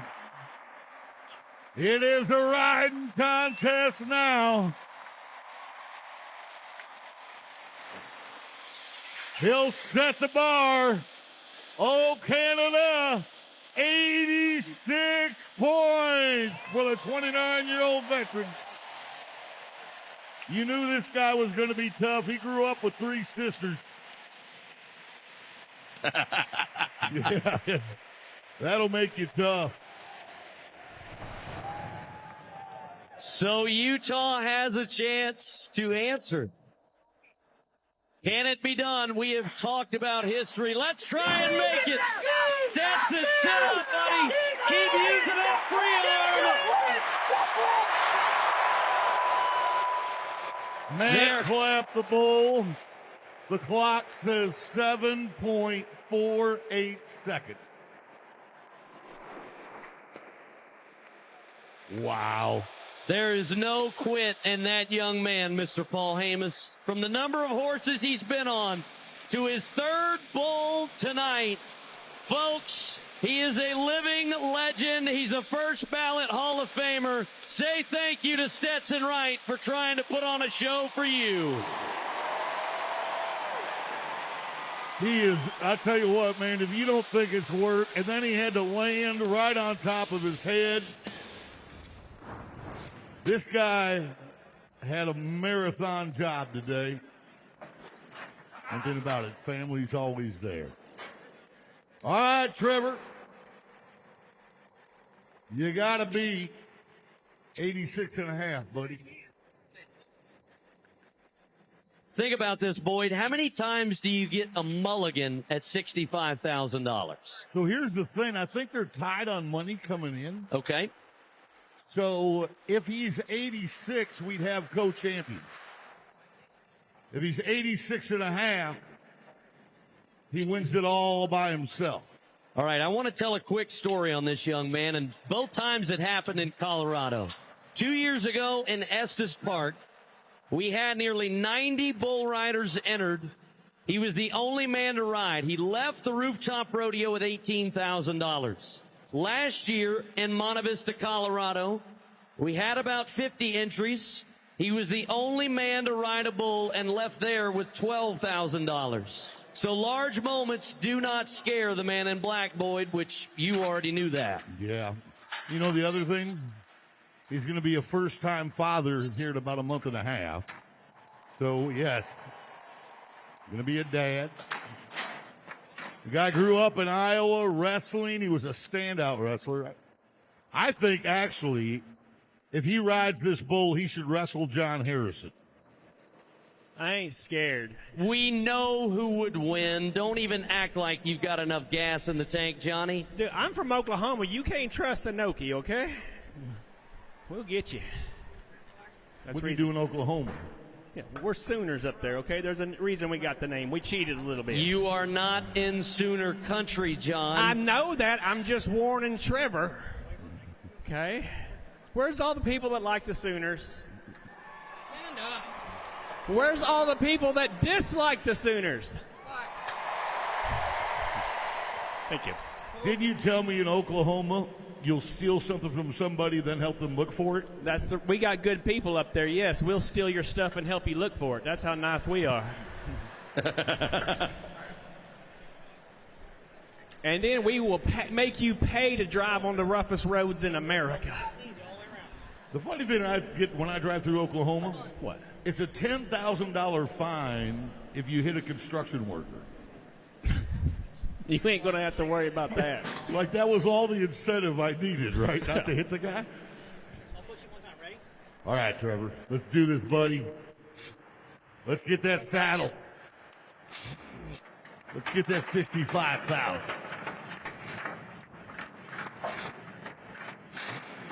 Abracadabra. That's the name of the bull.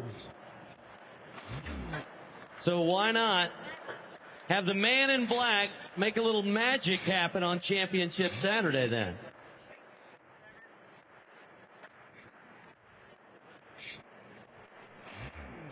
All right. Are they, did the judges make a decision here?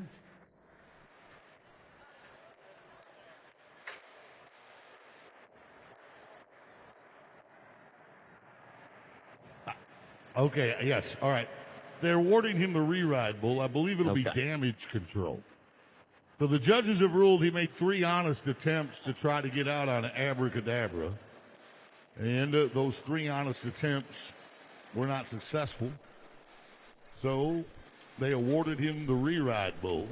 So from Abracadabra, we go to damage control.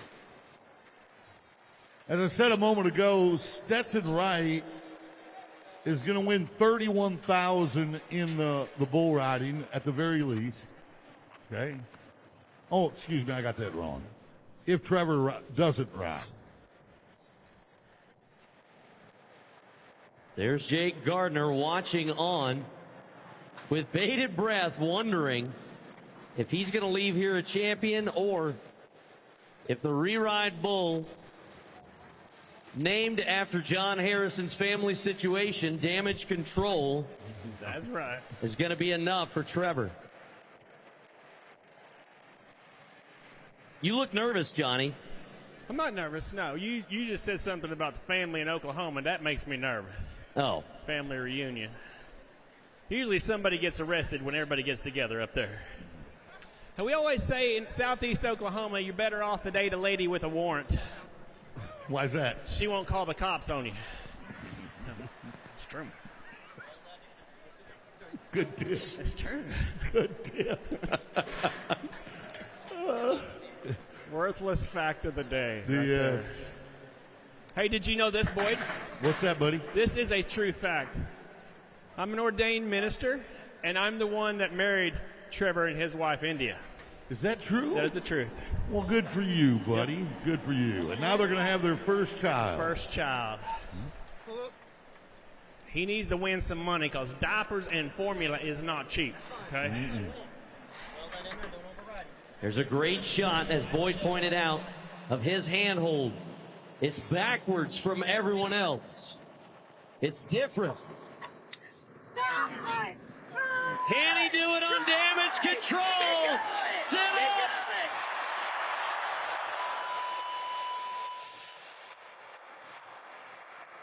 Oh, look at the hugs. Last year's champion hugging this year's champion. You see the look on Trevor's face.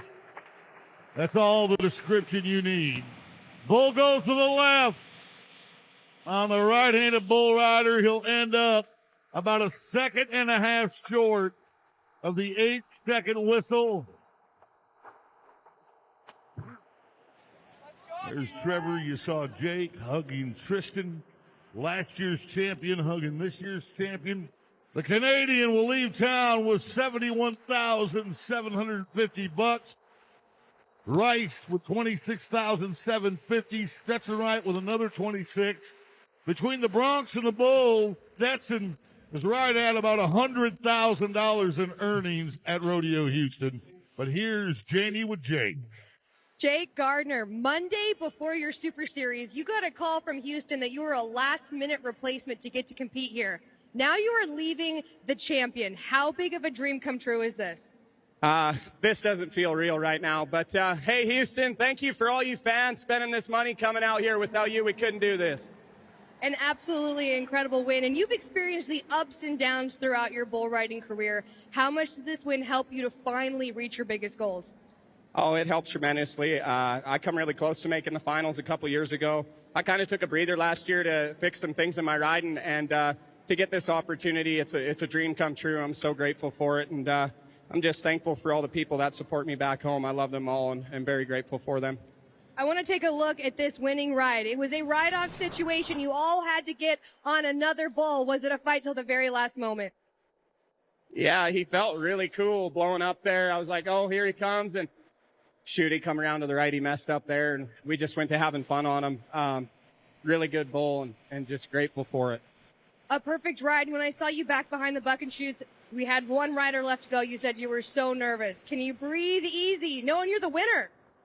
I can for sure, but I was hoping Trevor rode him because I'm for the bull riders. I love seeing my buddies ride, and I wanted it to be a riding contest, maybe even a ride off. But things worked out the way they did, and this is a dream come true. Congratulations. Thank you so much. Jake Gardner, you're champion in the bull riding. Way to go, Jake. Get ready to meet our chairman of the board, Patman Phillips. She's joined by Jim Caldwell, the event's transportation manager for Rock and Roll Denim, and Dr. Chris Bowman, the president and CEO of the Houston Livestock Show and Rodeo. And it was a fight to the finish.